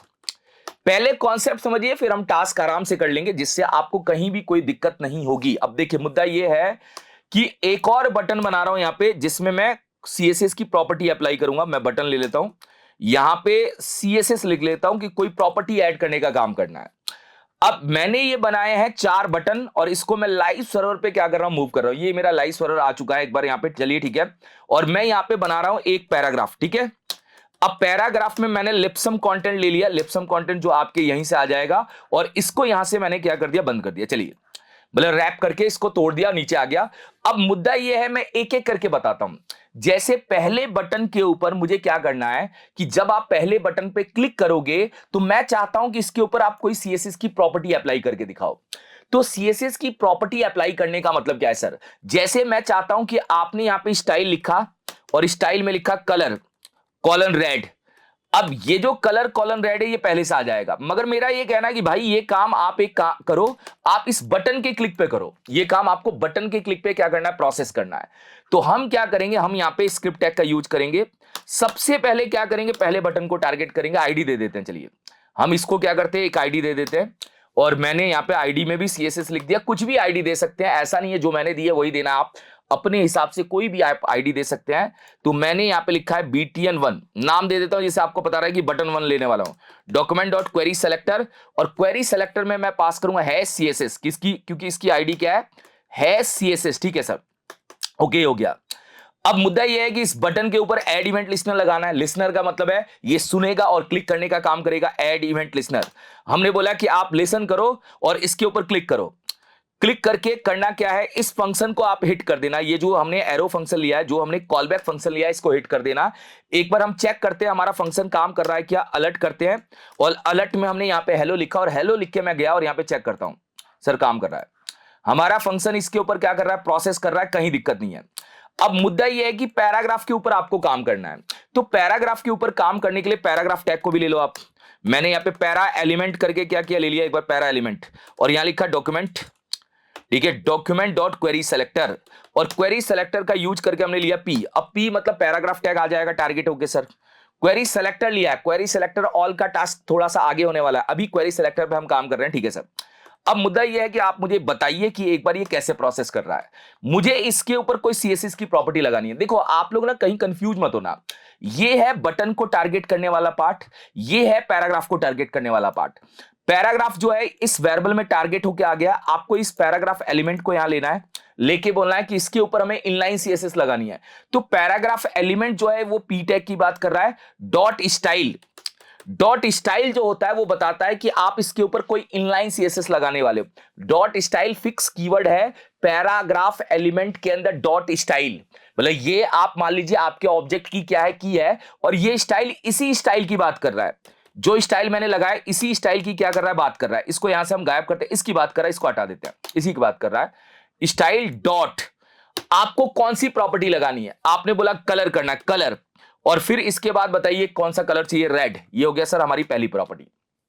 फिर सर एक और प्रॉपर्टी लगानी होगी, तो फिर सेम है पैराग्राफ एलिमेंट, ठीक है, पैराग्राफ एलिमेंट के ऊपर फिर स्टाइल और डॉट, आपको क्या लगाना है? जैसे दो वर्ड की प्रॉपर्टी होगी तो उसको कैमल केस में लिखना पड़ेगा, सजेशन में भी आ जाएगा कि सर बैकग्राउंड कलर दे दो। आप बैकग्राउंड कलर आप एक काम करो, रेड के समय येलो कर दो, तो इसका बैकग्राउंड येलो हो जाएगा। अब आप कोई भी प्रॉपर्टी पैराग्राफ पे प्रोसेस कर सकते हैं, ये बस एक समझाना था, जाके देख लेते हैं। राइट क्लिक करते हैं, इंस्पेक्ट करते हैं, ये पी टैग अभी खाली पड़ा है, बिल्कुल हम यहां पे क्या करते हैं देख लेते हैं कि अभी पी टैग के ऊपर कोई प्रॉपर्टी नहीं अप्लाई है। मैं इस पे क्लिक करता हूं, क्लिक करते ही देखिए यहां पे दो प्रॉपर्टी आ गई, कलर रेड और बैकग्राउंड कलर येलो, और ये दोनों प्रॉपर्टी यहां पे दिखने लग गई। तो कोई भी सीएसएस की प्रॉपर्टी अप्लाई करने का ये सिंपल सा तरीका है। अगर आप यहां पे डोम को यूज कर रहे हैं और डोम को यूज करके आप चाहते हैं कि कोई सीएसएस की प्रॉपर्टी अप्लाई हो, तो ये तरीका है। अब बात करते हैं कि सर क्लास एडिंग का काम करना है तो कैसे करेंगे। क्लास ऐड करने से पहले रूल नंबर 1, आपको पहले से क्लास बनानी पड़ेगी। मतलब ये जावास्क्रिप्ट आपको ऐड करने की फंक्शनैलिटी देगा, मगर ऐसा थोड़ी होगा कि इसको पता चलेगा इसके ऊपर आप कोई क्लास जो ऐड करने वाले वो बना देगा, नहीं। आपको यहां पे अपने स्टाइल के अंदर क्लास बनाइए, वो क्लास जावास्क्रिप्ट रन टाइम पे ऐड करवा देगा। जब आप बटन पे क्लिक करेंगे रिमूव करवा देगा। तो मैंने एक एक्टिव पैरा नाम से एक क्लास लिया है। अब मैंने इसके अंदर कलर दे दिया रेड, हमने क्या किया फॉन्ट का साइज दे दिया, यहां पे फॉन्ट का साइज क्या दे दिया 30 पिक्सल, मैंने इसका बैकग्राउंड कलर दे दिया येलो, मैंने इसके अंदर पैडिंग दे दी, ठीक है, मैंने इसके अंदर क्या किया पैडिंग दे दिया 20 पिक्सल। तो ये जो क्लास है ये क्लास मैंने बनाई है। अब मैंने बनाने का मतलब ये अप्लाई तो नहीं हुई। जैसे अगर मैं यहां पे जाके अप्लाई करूं तो अप्लाई हो जाएगा, मगर मुझे ये अप्लाई यहां पे नहीं करना, ये अप्लाई हो गया। मैं चाहता हूं ये जो मैं अप्लाई करूं वो मैं इस बटन के क्लिक पे करूं। ये जो बटन है, जब मैं इस बटन पे क्लिक करूंगा तो वो जो क्लास मैंने बनाई है वो इस पैराग्राफ में लेके आनी है। ये काम हमें यहां पे क्या करना है, प्रोसेस करना है। इसके लिए दूसरे बटन को टारगेट किया जाए, तो मैं इसको आईडी दे रहा हूं ऐड क्लास। भाई कोई भी आईडी दे सकते हो, मैंने जो दिया वो जरूरी नहीं है, आप ऐड नाम रख दो, इसका कोई फर्क नहीं पड़ता।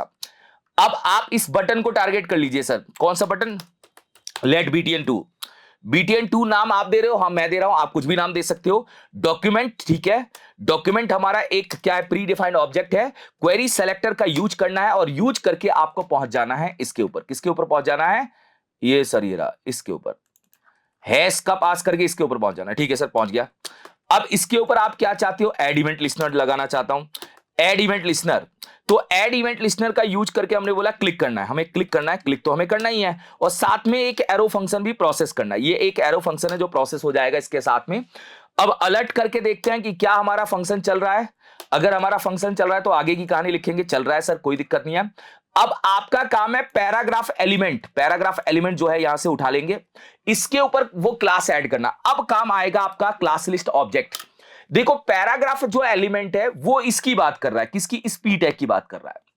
इसके ऊपर आपको कोई क्लास लगानी है, वो क्लास लगाने के लिए आपको पैराग्राफ एलिमेंट के साथ में जोड़ना पड़ेगा क्लास लिस्ट। तो यहां लिखना पड़ेगा पैराग्राफ एलिमेंट डॉट, डॉट लगा के, क्लास लिस्ट एक ऑब्जेक्ट है, डॉट क्लास लिस्ट। बस ये जो क्लास लिस्ट है ये किसी एलिमेंट के ऊपर काम करेगा।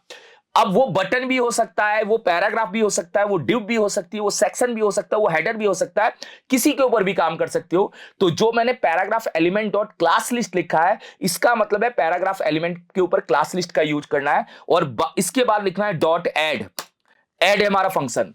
क्या सर ये लाइन लिखेंगे हमारी क्लास ऐड हो जाएगी? नहीं भाई नहीं ऐड होगी।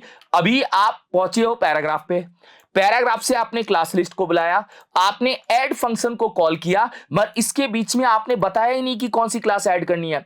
तो हम यहां पे सिंगल कोटेशन में उस क्लास का नाम देंगे जो हमें ऐड करनी है। ये लो एक्टिव पैरा। तो ये जो एक्टिव पैरा है ये जाके हमारी उसके ऊपर क्या होगी, ऐड हो जाएगी एक्टिव पैरा। तो पैराग्राफ एलिमेंट जो है वो बात कर रहा है सर इस पी टैग की। क्लास लिस्ट है जो हमारा जावास्क्रिप्ट का ऑब्जेक्ट है, ऐड हमारा फंक्शन है जिसको एक्टिव पैरा चाहिए वो ऐड कर देगा। जाके चेक करिए सर ऐड हो गई, क्या ऐड हो गई भैया। राइट क्लिक करके इंस्पेक्ट करके जाके देखिए यहां पे आपकी एक्टिव पैरा नाम से क्लास क्या हो गई है, ऐड हो गई है सर, हो गई, बढ़िया शानदार ऐड हो गई। अब हम रिमूव पे क्या चाहते हैं, इस क्लास को रिमूव करना। रिमूव क्लास किसी भी क्लास को रिमूव करने का काम करता है। तो रिमूव क्लास वाले बटन को भी एक आईडी दे सकते हैं, आईडी दे सकते हैं। हमने एक आईडी दी है रिमूव क्लास, ठीक है, केवल समझाने के लिए दे रहा हूं मैं, आप आईडी कुछ भी दे सकते हैं। यहां जाते हैं और यहां पे BTN हम क्या करते हैं 3 टारगेट कर लेते हैं, ये हमारा BTN 3 टारगेट हो जाएगा और आईडी क्या है उसकी रिमूव क्लास, यही हमने क्या किया आईडी दिया आप लोगों को बताया। इसके ऊपर सेम कॉपी पेस्ट कर लेता हूं, ये कोड नीचे लिख देते हैं हम केवल ये बोलते हैं कि BTN 3 के ऊपर आपको क्लिक करना है, बटन 3 के ऊपर क्लिक करना है और पैराग्राफ एलिमेंट के ऊपर क्लास लिस्ट का ही यूज करना है, बस आपको यहां से रिमूव करना है। रिमूव का मतलब ये होता है कि जो क्लास हमने यहां से ऐड करी थी, हम चाहते हैं कि जब हम तीसरे बटन पे क्लिक करेंगे वो क्लास रिमूव हो जाए। तो ये एक तरह से आप यहां क्लिक करोगे तो ऐड हो जाएगा और जब आप यहां क्लिक करोगे रिमूव हो जाएगा, क्योंकि मैंने इस बटन के क्लिक पे क्या किया है, रिमूव की फंक्शनैलिटी डाली है और इस बटन के क्लिक पे ऐड की फंक्शनैलिटी डाली है। तो रिमूव क्लास का काम है भैया कि आपकी जो क्लास है उसको रिमूव कर देना। देखो आप कोई और भी क्लास रिमूव कर सकते हो, मगर हमने अभी फिलहाल एग्जांपल में यही लिया है, आप कोई भी क्लास को लिख के रिमूव कर सकते हैं, कोई दिक्कत नहीं है। चलिए ठीक है। अब सर टोगल बहुत इंटरेस्टिंग है। टोगल क्यों इंटरेस्टिंग है? क्योंकि टोगल एक ही बटन पे दोनों काम करेगा। पहली बार वो क्या करेगा, चेक करेगा, अगर आपकी क्लास नहीं ऐड है तो ऐड कर देगा और जब आप उस बटन पे दोबारा क्लिक करेंगे उसको हटा भी देगा। तो टोगल हमारी दोनों फंक्शनैलिटी लेके आता है, हमारा ऐड का भी और रिमूव दोनों की फंक्शनैलिटी लेके आता है, मगर वो चेक करता है कि सामने वाले बंदे ने पहले से क्लास ऐड कर रखी है या रिमूव कर रखी है। तो टोगल वो काम करेगा। तो एक छोटा सा काम करते हैं, यहां जाके एक आईडी ले लेते हैं, इसको आईडी क्या दे देते हैं, टोगल क्लास सर। ठीक है, चलिए टोगल क्लास हमने एक आईडी दे दी। अब इसको भी हम यहां पे क्या करेंगे, टारगेट कर लेंगे, ये हो जाएगा हमारा बटन 4। ये हमने बटन 4 को यहां पे क्या किया, टारगेट किया। अब इसके ऊपर हमने टोगल क्लास नाम की आईडी को यहां पे कॉल कर दिया सर। ठीक है, सेम मैं इसको कॉपी पेस्ट कर लूं। भाई आप लोग ना कंफ्यूज मत होना सर, आप कॉपी पेस्ट करके भी काम तो वही करूंगा। यहाँ पे BTN 4 ले लूंगा, एड इवेंट लिस्नर, मतलब बटन के ऊपर add event listener, paragraph element के ऊपर ही काम करना है। हाँ सर, पैराग्राफ के ऊपर ही काम करना है और मैंने यहाँ पे लिखा पैराग्राफ एलिमेंट के ऊपर क्लास लिस्ट का यूज करना है और क्लास लिस्ट का यूज करके यहाँ पे यूज करना है टोगल। अब मैंने यहां लिखा टोगल और टोगल में एक्टिव पैरा। देखो टोगल क्या करता है, फंक्शनैलिटी क्या लेके आता है आप समझो। जब आप क्लिक करोगे तो पहले पैराग्राफ में वो क्लास ऐड है या नहीं है वो देख लीजिए आप। सर नहीं है, अभी पैराग्राफ एकदम खाली है, कोई क्लास नहीं है। जैसे ही आप इस पे क्लिक करोगे वो ऐड कर देगा और जब आप इस बटन पे दोबारा क्लिक करोगे इस क्लास को रिमूव भी कर देगा। तो टोगल हमारी दोनों फंक्शनैलिटी लेके आता है। टोगल हमारी दोनों फंक्शनैलिटी क्या करता है, लेके आता है। अब सर क्या हम इस क्लास को पैराग्राफ में ही लगा सकते हैं? नहीं भाई, अगर आपको लगता है ये बटन जो है जिस पे हम क्लिक कर रहे हैं उस पे भी लगा देते हैं। BTN 4 के अंदर क्लास लिस्ट का यूज करते हैं और क्लास लिस्ट का यूज करके बोलते हैं टोगल। आप ये क्लास बटन में भी लगा दो, इससे क्या होगा सर, इससे ये होगा कि जो काम पैराग्राफ पे हो रहा है वो बटन पे भी होगा, आपके सेम बटन पे भी होगा। देखो सर, बटन भी बड़ा हो गया, बटन भी छोटा हो गया। तो आप क्लास को किसी भी एलिमेंट पे ऐड और रिमूव कर सकते हो, वो आपके ऊपर फंक्शनैलिटी है कि आप कहां ऐड करना चाहते हैं। तो मैंने आपको सबसे पहले बताया कि कोई इनलाइन CSS कैसे ऐड होगी जावास्क्रिप्ट के थ्रू, वो हमने यहां पे समझा कि डॉट स्टाइल का यूज करके कर सकते हैं। कोई क्लास को ऐड कैसे करेंगे जावास्क्रिप्ट के थ्रू, क्लास लिस्ट का ऐड फंक्शन है। कोई क्लास रिमूव कैसे करेंगे, क्लास लिस्ट का रिमूव फंक्शन है। और कोई क्लास का यूज करके हम कोई चीज टोगल कैसे करेंगे, एक बार ऐड करेंगे एक बार रिमूव करेंगे, ये फंक्शनैलिटी कैसे करेंगे ये मैंने आपको बताया। अब हम बनाते हैं लॉगिन मॉडल, हमारा जो एग्जाम्पल है, क्योंकि हमने वो समझ लिया जिससे हम वो एग्जाम्पल बनाएंगे। तो हम यहां पे एक फाइल देते हैं login model, login model .html। ये लॉगिन मॉडल जो है, इस टाइप के मॉडल को हम ऑफ कैनवास भी बोलते हैं। जैसे आप इस पे क्लिक करोगे ये लेफ्ट टू राइट स्लाइड होके आएगा, ये एक ऑफ कैनवास मॉडल भी है। अब मुद्दा ये है कि इसको बनाने के लिए ना आपको थोड़ा CSS का कॉन्सेप्ट भी आना चाहिए। जावास्क्रिप्ट का काम है कोई चीज राइट में है उसको लेफ्ट में थोड़ा लेके आना, मतलब राइट से खिसका के यहां लेके आना। वो काम हमारा जावास्क्रिप्ट बहुत बेहतरीन तरीके से करेगा, कहीं दिक्कत नहीं आएगी। मगर मेन जो आप फंसोगे वो होगा CSS का कॉन्सेप्ट। तो सबसे पहले हम ये बॉक्स को क्या करते हैं, बनाना सीखते हैं। मान लीजिए ये जो बॉक्स आप बना रहे हो ये लगभग मान लेते हैं 400 पिक्सल के आसपास है इसकी विड्थ और हाइट है 100 VH। तो कैसे बनेगा वो देखेंगे।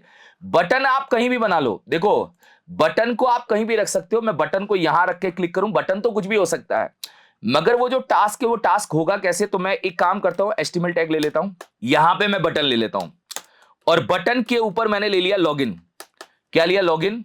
और मैं इसको यहां से जाके क्या करता हूं, रन कर लेता हूं। चलिए ये हमारा बटन यहां से क्या हो गया, रन आ चुका है। तो बटन आ चुका, इसके क्लिक पे वो मॉडल खोलना है। भाई डिजाइन आप कर लेना बटन का, बटन के डिजाइन पे मैं ध्यान नहीं दे रहा हूं, मैं मॉडल के कॉन्सेप्ट पे ध्यान दे रहा हूं।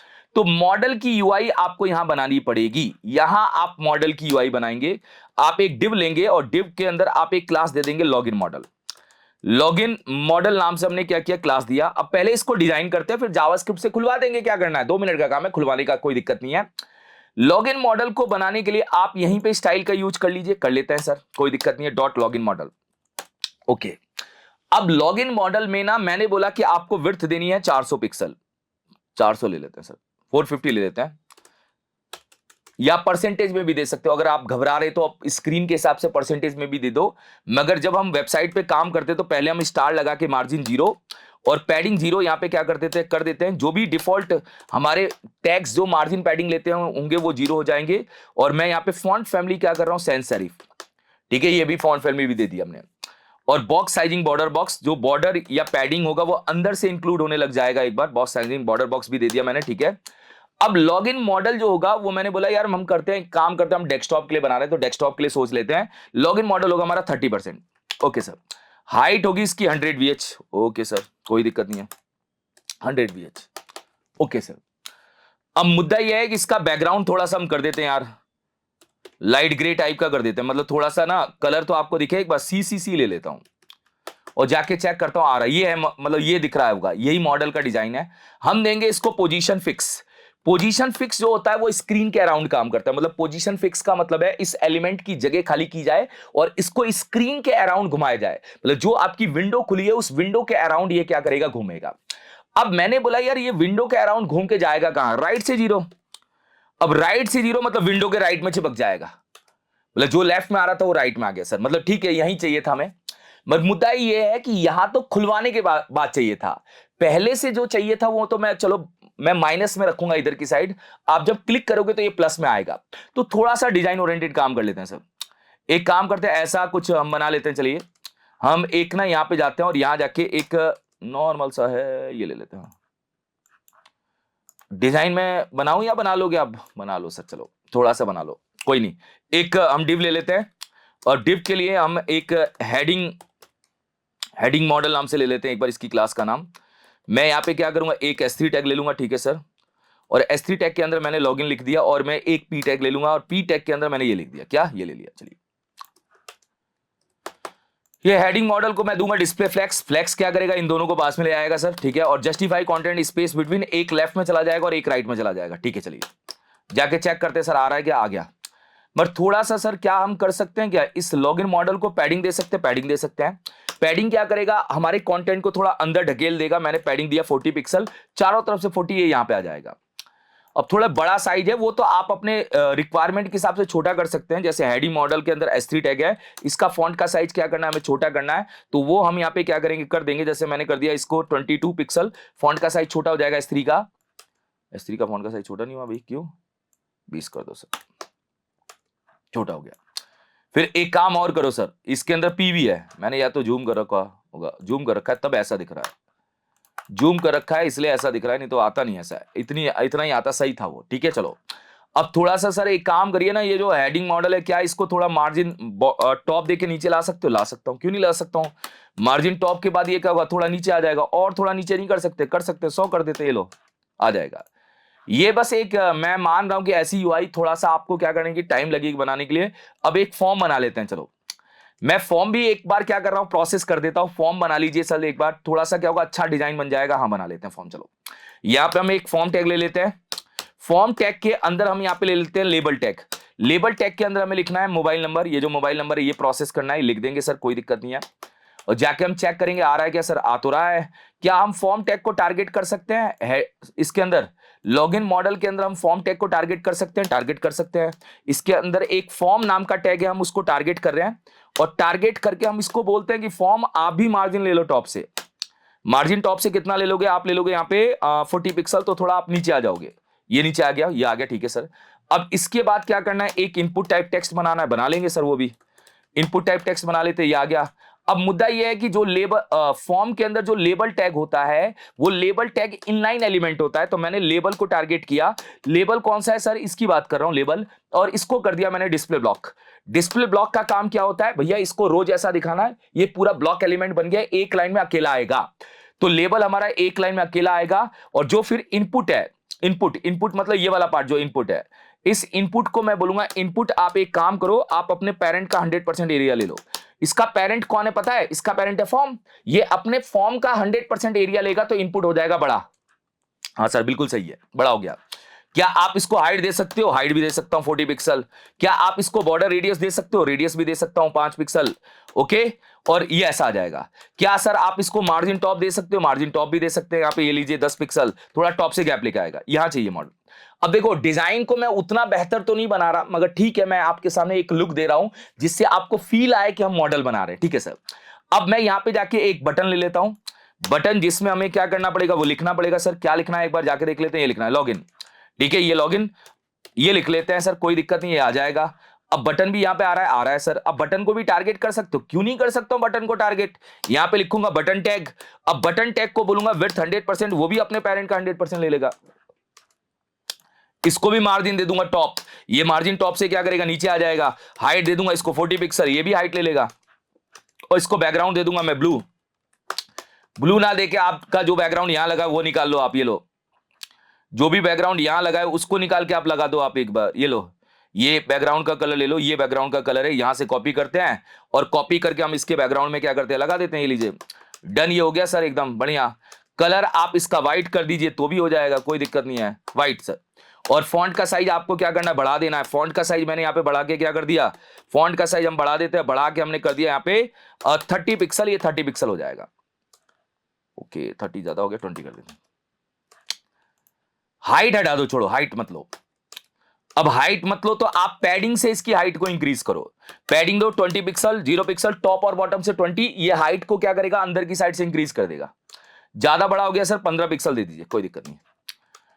15 भी ज्यादा है, 10 दे दीजिए तो भी कोई दिक्कत नहीं है। ठीक है, अब बॉर्डर नन कर दीजिए। बॉर्डर नन जो डिफॉल्ट बॉर्डर आता है उसको गायब करिए बटन का सर। ठीक है, तो बटन का डिफॉल्ट बॉर्डर गायब, बन गया सर, ठीक ठाक बन गया है। ठीक है, हमारा काम चल जाएगा, कोई दिक्कत नहीं है। अब ये बनाना है तो ये भी बनाऊं मैं, बताओ एक बार। पर मुझे नहीं लग रहा कि ये जो है ना ये काम आपका HTML CSS का है, आप आराम से क्या कर सकते हो यार, खुद ही प्रोसेस कर सकते हो। मतलब मुझे नहीं लग रहा कि मेरी कोई जिम्मेदारी होनी चाहिए इसको बनाने के लिए, आप खुद ही क्या कर सकते हो, प्रोसेस कर सकते हो। मगर कर दो सर, फिर भी लो मैं कर देता हूं। फॉर्म मॉडल के अंदर मैंने अभी क्या लिया, P नाम का टैग लिया है। इसको भी मार्जिन क्या दिया जाए, मार्जिन टॉप दिया जाए सर। मार्जिन टॉप से 15 पिक्सल दिया जाए और ये नीचे आ गया थोड़ा, 15 ना 20 कर दिया जाए, थोड़ा और नीचे आ जाएगा सर। ओके, और क्रिएट मॉडल पे क्रिएट अकाउंट पे तो एक पेज खुलेगा, कोई नहीं, इसको डाल देंगे एक एंकर टैग में। इसको हम क्या करेंगे, एक एंकर टैग में डाल देंगे। एंकर टैग क्या करता है, ये पेज को लिंक करने का काम करता है। ये ऑटोमेटिक डिफॉल्ट में क्या करेगा, ब्लू कर देगा। ये लीजिए, ये ऐसा आ जाएगा, मान लो कि यही मॉडल था। अब सर मॉडल को छुपाने का काम करिए। मॉडल पहले छुपा होना चाहिए, मॉडल दिखना नहीं चाहिए। तो मॉडल को छुपाने के लिए मैं आपको एक कॉन्सेप्ट बताना चाह रहा हूं। देखिए एक्चुअल में अभी जो हमारा मॉडल है, वो मॉडल हमारा इस विंडो के यहां पे आ रहा है, यहां पे। अब मैं विंडो के यहां पे क्यों आ रहा है, क्योंकि मैंने इसको राइट से 0 पिक्सल बोला है। अगर मैं इस मॉडल को माइनस में ढकेल दूं, माइनस में मतलब मैं इसको बोलूं कि ये बंदा राइट से 0 ना होके, जो मैंने राइट से 0 दिया है इसको राइट से 0 ना होके राइट से 500 पिक्सल कर देता हूं, कोई फर्क नहीं पड़ता। -500 पिक्सल मतलब बॉडी के अंदर धस जाएगा, मतलब बॉडी के राइट में चला जाएगा बिल्कुल, मतलब और राइट में जाना। माइनस वैल्यू क्या करती है, और राइट में या और पीछे की साइड ढकेलती है। तो अगर आप यहां पे जाके देखेंगे मॉडल गायब। और सर लेके आना हो तो क्या करना पड़ेगा भाई, लेके आने के लिए हम एक क्लास बना देंगे एक्टिव मॉडल या शो मॉडल करके। अब ये क्लास उसको लेके आने का काम करेगी। लेके आने के लिए कुछ नहीं करना, वापिस से आपको जो लेफ्ट से आपने माइनस में 500 रखा है, मैं इसको जाऊंगा और जाके बोलूंगा लेफ्ट से वापिस से 0 पिक्सल कर देना। मतलब माइनस के 500 को वापिस से 0 लेके आना है। अब माइनस के 500 को वापिस से 0 लेके आओगे, ये खुल जाएगा। और साथ में हम यहां पे दे देंगे ट्रांजिशन नाम की प्रॉपर्टी। हम ट्रांजिशन नाम की प्रॉपर्टी को देंगे, 0.5s लिखेंगे कि वो स्लाइड होता हुआ धीरे धीरे आएगा। अब ये क्लास ऐड हो गई इसके ऊपर, ये क्लास ऐड हो गई तो ये खुल जाएगा सर। राइट सॉरी, लेफ्ट थोड़ी देना था, राइट खुल गया सर।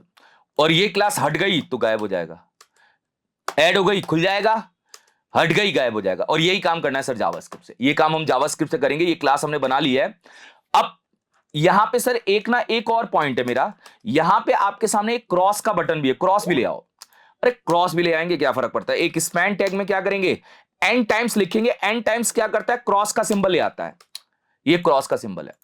अब क्रॉस का सिंबल क्या सर थोड़ा बड़ा हो सकता है, क्यों नहीं बड़ा हो सकता भाई, आपका लॉगिन मॉडल किसको लेके चल रहा है, स्पैन को लेके चल रहा है, 100% बड़ा हो सकता है। आप लॉगिन मॉडल के अंदर लिखेंगे स्पैन, और फॉन्ट के साइज को थोड़ा सा क्या करेंगे बड़ा, और यहां पे मैंने बड़ा कितना किया 30 पिक्सल, ये बड़ा हो जाएगा। इसके क्लिक पे हम बंद करेंगे और इसको एक और प्रॉपर्टी देंगे कर्सर पॉइंटर। कर्सर पॉइंटर मतलब बताएगा पंजे का निशान कि आप इसको क्लिक पे बंद करने वाले हो। तो ये भी हो गया सर, अब हमें पता चल गया इसकी क्लिक पे बंद करना है। तो सबसे पहले खोलने का काम करना है, वो भी इस बटन के क्लिक पे। ये जो बटन है, कहां है भैया, ये बटन है, इस बटन को उठा के यहां रख रहा हूं। तो सबसे पहले इस बटन को टारगेट किया जाए। मैंने इसको नाम दिया है, आईडी दी है लॉगिन, तो मैं इस बटन को टारगेट करूंगा जावास्क्रिप्ट में।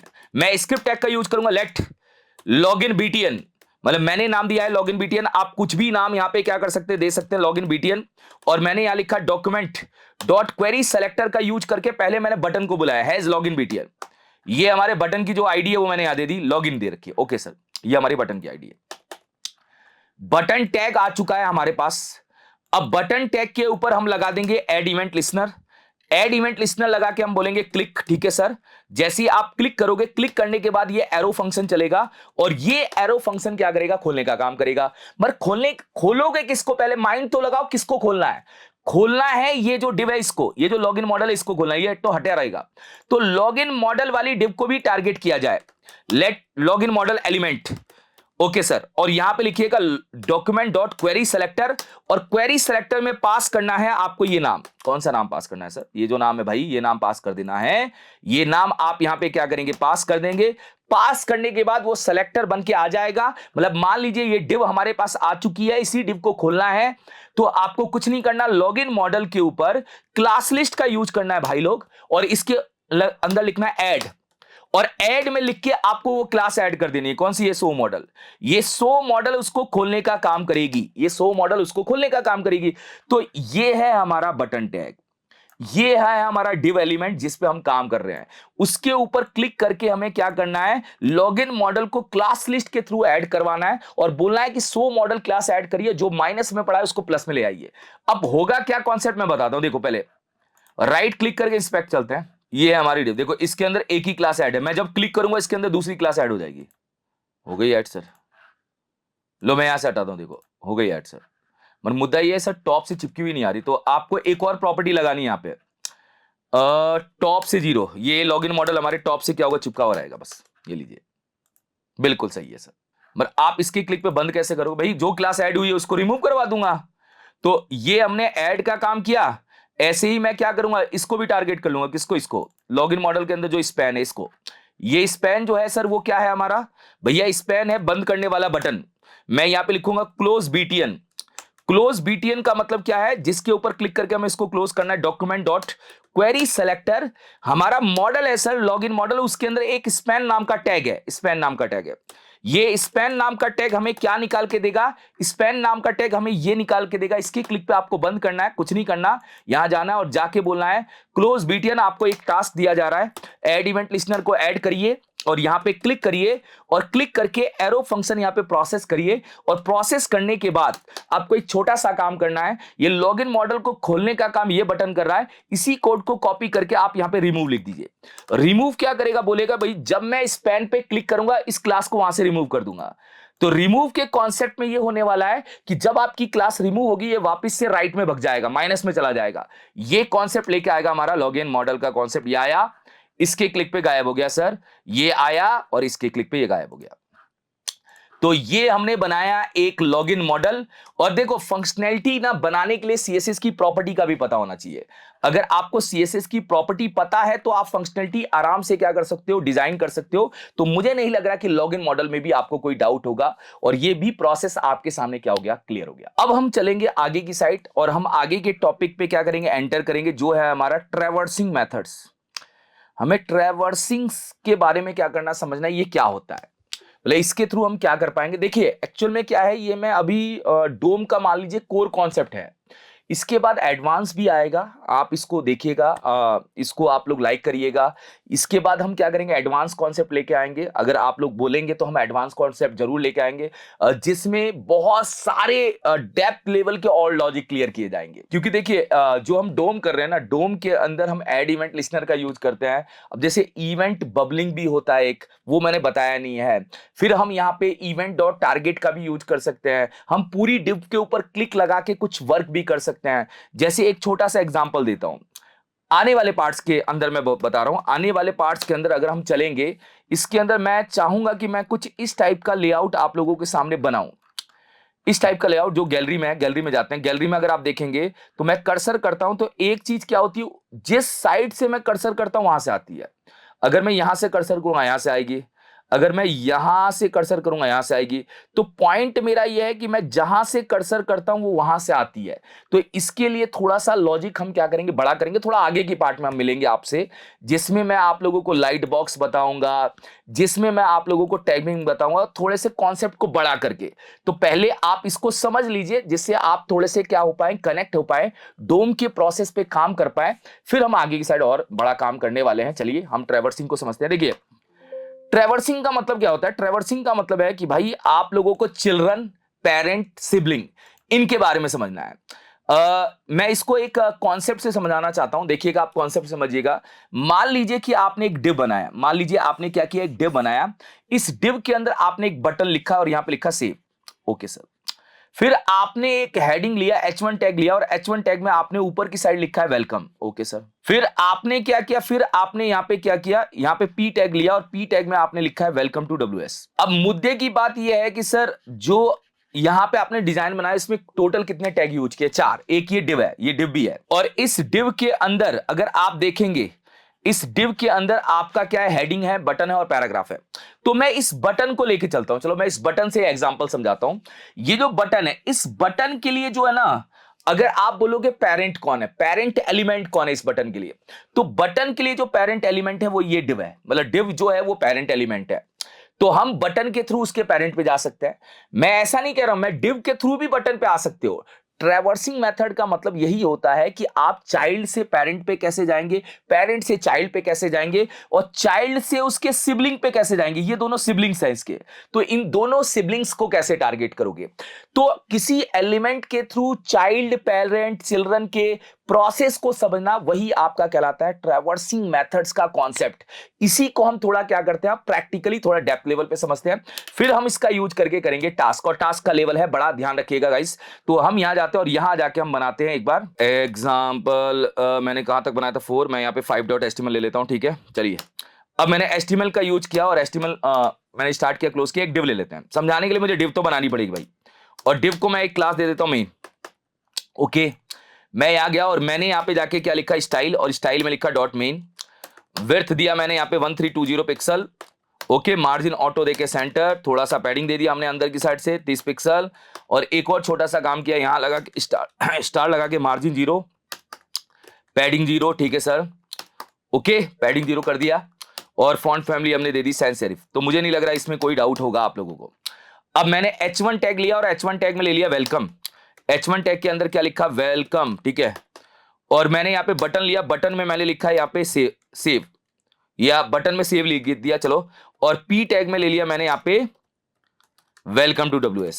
ये मैंने 3 टैग्स आप लोगों के सामने लिए हैं। अब मैं इसको यहां से क्या करता हूं, रन कर देता हूं। रन करके इसका आंसर क्या आता है वो देख लेते हैं। चलिए बॉर्डर दीजिए सर, बॉर्डर दे दूं एक बार, पता तो चल जाएगा कि हमारे मेन डिव में आ रहा है जैसे, ओके सर, ठीक है। अब ये मेन डिव में आ रहा है। तो अब मैं कॉन्सेप्ट को यहां पे क्या करता हूं, पकड़ता हूं और समझाता हूं। मैं मान लो कि मैं आपसे कहूं कि ये बटन को टारगेट करो, आप बटन पे क्लिक करो आप। तो बटन को क्लिक करने के लिए आपने यहां पे क्या किया, स्क्रिप्ट टैग का यूज किया और लेट BTN नाम का एक वेरिएबल लिया, ठीक है। और आपने लिखा डॉक्यूमेंट डॉट क्वेरी सेलेक्टर, और क्वेरी सेलेक्टर में आपने क्या ले लिया, बटन, ओके सर। बटन ही बटन टैग लेना है भाई, बटन टैग लिया। अब बटन जो है, बटन के लिए ना आप पहले ये समझो पेरेंट कौन है। तो अगर मैं बटन के ऊपर क्लिक लगाऊं, मैं बोलूं बटन, आपके ऊपर मैं ऐड इवेंट लिस्नर का यूज कर रहा हूं, और यहां पे मैं आपके अंदर क्लिक कर रहा हूं, और क्लिक करके यहां यूज कर रहा हूं एरो फंक्शन। तो मुद्दे की बात यह है कि सर बटन के लिए जो बटन है, बटन के लिए जो है बटन बटन बटन, ये जो बटन टैग है, ये बटन टैग जो है, इसका पेरेंट कौन है? बटन का पेरेंट है ये div, क्योंकि बटन का जो पेरेंट है वो div है, मुझे इस div के ऊपर काम करना है। बहुत सिंपल है। btn क्या है सर? btn मतलब इस चीज की बात कर रहा है, क्योंकि आपने उसके क्वेरी सेलेक्टर के थ्रू इसको इसमें डाल दिया। अब डॉट पेरेंट एलिमेंट, यहां पे आता है पेरेंट एलिमेंट। मैं पेरेंट एलिमेंट की बात करूं तो बटन का पेरेंट एलिमेंट कौन है सर? बटन का जो पेरेंट एलिमेंट है भैया ये div है। अगर मैं इसके ऊपर लिखूं रिमूव, रिमूव भी एक फंक्शन होता है, रिमूव का यूज करके आप पूरी पेरेंट div को ही गायब कर दोगे। मतलब क्या कहना चाह रहे हो सर? इस पे क्लिक करोगे पूरी पेरेंट div गायब। क्यों गायब? क्योंकि आपने बोला ना कि बटन का जो पेरेंट है वो रिमूव हो जाए, तो बटन का जो पेरेंट है वो पूरी div है, ये रिमूव हो गया। रिमूव हमारा फंक्शन क्या करता है? किसी एलिमेंट को हटा देता है वहां से। अगर सर मैं चाहता हूं कि मैं इसके ऊपर कोई बैकग्राउंड लगा सकता हूं क्या? कुछ भी कर सकते हो आप लोग। आप रिमूव की जगह लिख दो स्टाइल डॉट बैकग्राउंड, और बैकग्राउंड में आप यहां लिख दो येलो। तो इसका मतलब है कि जब आप बटन पे क्लिक करेंगे उसका पेरेंट का बैकग्राउंड क्या होगा? येलो हो जाएगा। ये लीजिए सर, हो गया, बढ़िया, शानदार। तो ये समझ में आ गया, पहली कहानी क्लियर है सर। अब दूसरी कहानी है कि मुझे H1 पे काम करना है, तो बटन का जो प्रीवियस सिबलिंग एलिमेंट है, प्रीवियस मतलब जो पहले बैठा है, मतलब जो हमारे बटन के पहले बैठा हुआ है वो होता है प्रीवियस सिबलिंग एलिमेंट। तो आप यहां पे जाके लिखेंगे बटन, मैंने बोला button dot previous sibling element, previous sibling element, previous element sibling, sorry, previous element sibling. Button का जो प्रीवियस एलिमेंट सिबलिंग है, बटन का प्रीवियस एलिमेंट सिबलिंग क्या है? ये है सर। तो यहां तक पहुंच गए आप। बटन से आप हेडिंग पे भी पहुंच सकते हो, मतलब बटन से उसके भाई भाई के पास पहुंच सकते हो, मतलब जो भी उसका प्रीवियस एलिमेंट सिबलिंग है वहां पहुंच जाओगे सर। उसके ऊपर मुझे कलर स्टाइल का यूज करके कलर ऐड करना है सर। हो जाएगा क्या? हो जाएगा। आप कुछ भी कर सकते हो, मतलब मैं आपको ये CSS ऐड करने के लिए नहीं बोल रहा हूं। अगर आपको उसका इनर एस्टीमल उठाना है वो भी उठा सकते हो। जैसे सर आपने कलर ऐड किया, इसका मतलब क्या? ये कलर ऐड हो जाएगा, इसका कलर ऐड कर दिया। मैं चाहता तो उसका इनर एस्टीमल भी चेंज कर सकता हूं। जैसे बटन का जो प्रीवियस एलिमेंट सिबलिंग है उसका इनर एस्टीमल क्या हो जाए? Welcome to WS। तो इसका मतलब क्या है सर? इसका मतलब है कि आप चाहते हैं कि ये वेलकम हट जाए और उसकी जगह वेलकम टू WS आ जाए। ये भी हो जाएगा यार, मना थोड़ी करेगा ये। लो, ये हो गया। लो, तो आपको ये भी पता चल गया कि प्रीवियस एलिमेंट सिबलिंग क्या करता है भाई, उसके ऊपर वाली साइड तक पहुंचा देता है। चलिए, और एक होता है नेक्स्ट एलिमेंट सिबलिंग। तो मैं यहां पे button dot next element sibling का यूज करूंगा। नेक्स्ट एलिमेंट सिबलिंग क्या करता है? ये आपको ये टारगेट करने का ऑप्शन देगा, ये पैराग्राफ मिल जाएगा। इसमें क्या करना है सर? इसका स्टाइल का यूज करके इस पे मैं चाहता हूं कि आप फॉन्ट का जो साइज है थोड़ा सा क्या करो, बड़ा कर दो सर। और फॉन्ट का साइज आप कर दो एक बार यहां पे लगभग आप यहां पे कर दो 30 पिक्सल। ओके सर, तो क्या हो जाएगा? ये हो जाएगा सर, ये भी हो गया।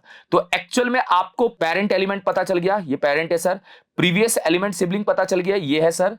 और नेक्स्ट एलिमेंट सिबलिंग पता चल गया, ये है। अब एक और होता है चिल्ड्रन।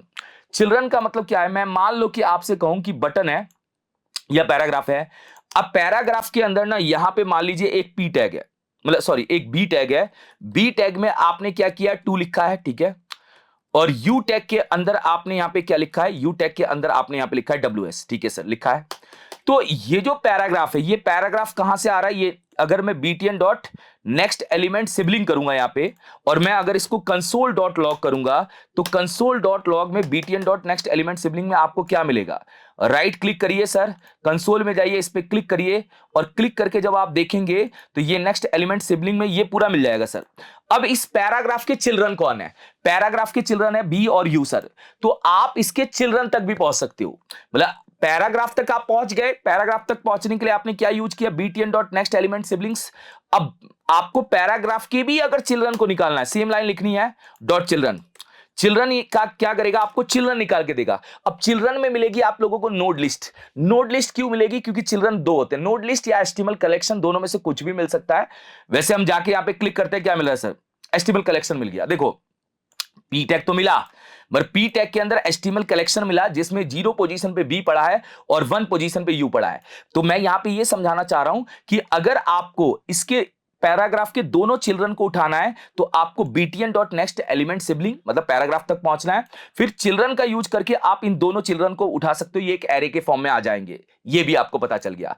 एक और चीज होती है कि मान लो आपसे कहूं कि इस बटन के अंदर नेक्स्ट एलिमेंट सिबलिंग जो है, मैंने कंसोल डॉट लॉग किया और कंसोल डॉट लॉग करके यहां लिखा btn dot next element sibling यहां पे लिखा है, ठीक है सर। नेक्स्ट एलिमेंट सिबलिंग आपको क्या कर रहा है, पैराग्राफ को निकालने का काम कर रहा है, ठीक है सर, कोई दिक्कत नहीं है। अब मैंने ये पैराग्राफ तक पहुंच जाएगा। इसके बाद जो मैंने यहां पे लिखा है डॉट करके, अगर मैंने यहां पे लिखा है लास्ट एलिमेंट चाइल्ड, ये लास्ट एलिमेंट चाइल्ड क्या निकालेगा, देखिए इस पैराग्राफ के अंदर कितने एलिमेंट है, कितने चिल्ड्रन है अपने, एक बी है सर और एक यू है, तो ये आपको यू टैग निकाल के देगा।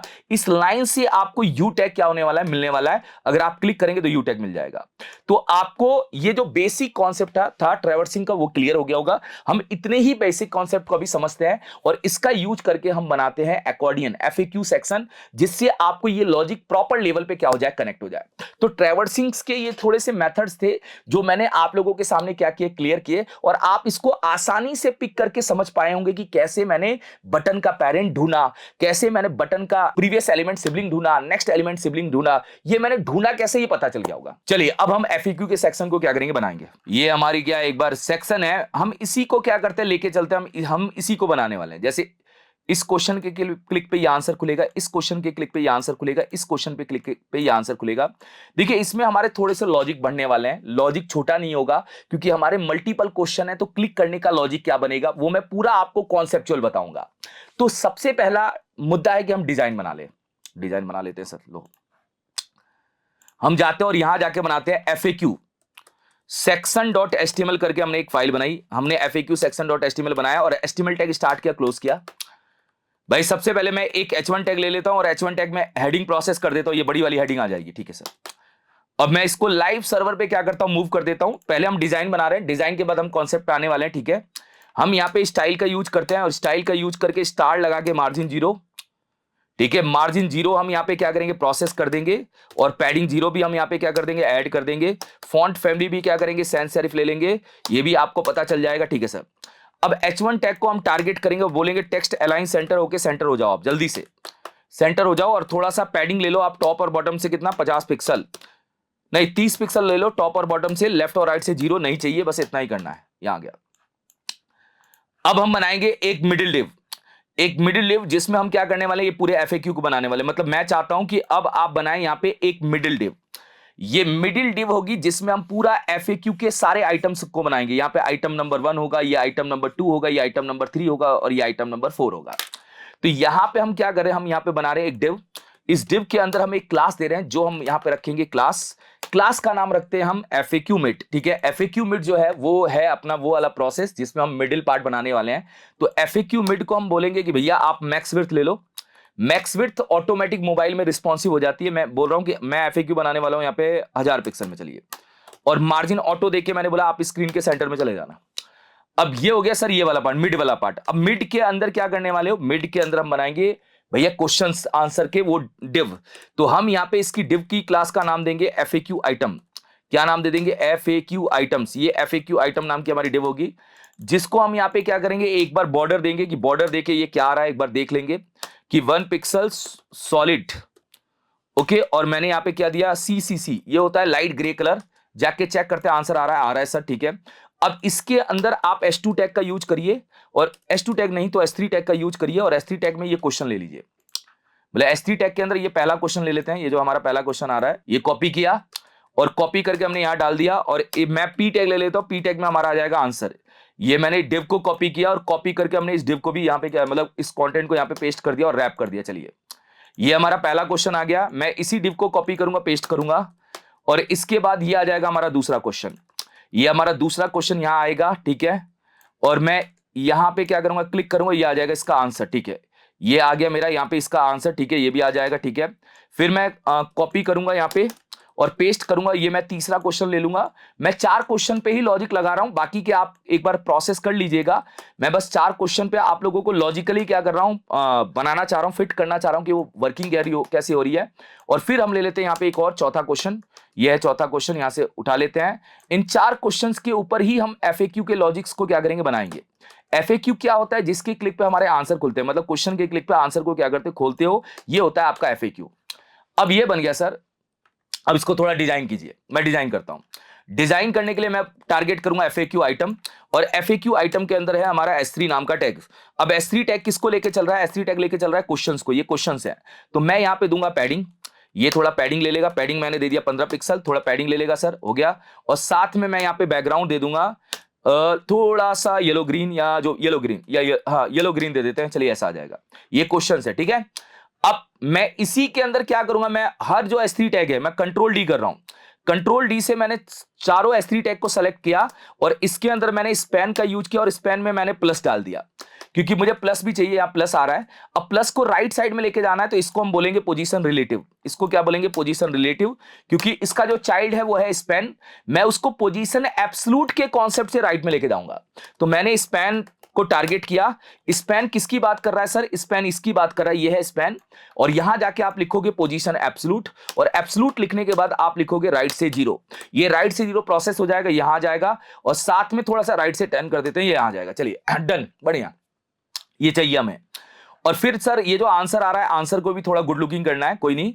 हमारा FAQ आइटम के अंदर है P नाम का टैग, P नाम के टैग का थोड़ा फॉन्ट का साइज बढ़ा दिया जाए, फॉन्ट का साइज 18 पिक्सल कर दिया जाए, ठीक है सर। और थोड़ी लाइन हाइट भी बढ़ा दी जाए, ये भी लाइन हाइट भी प्रोसेस कर दी जाए, ये 30 पिक्सल कर दी जाए, और थोड़ा पैडिंग भी इसके अंदर दे दिया जाए कि थोड़ा गैप लेके आ जाएगा। कुछ इस टाइप से हमारे आंसर आ जाएंगे, ठीक है सर, बिल्कुल शानदार।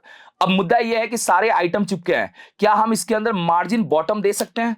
मैं FAQ आइटम्स के अंदर मार्जिन बॉटम दे रहा हूं, हर आइटम अपने बॉटम से क्या करेगा, थोड़ा मार्जिन ले लेगा, और वो आपको गैप नजर आएगा। ये हमें अलग अलग क्वेश्चन नजर आ रहे हैं। तो ये हमने बनाया डिजाइन। देखिए डिजाइन को बनाने के लिए CSS की प्रॉपर्टी पता होनी चाहिए, बाकी सारा खेल हमारा किसका है?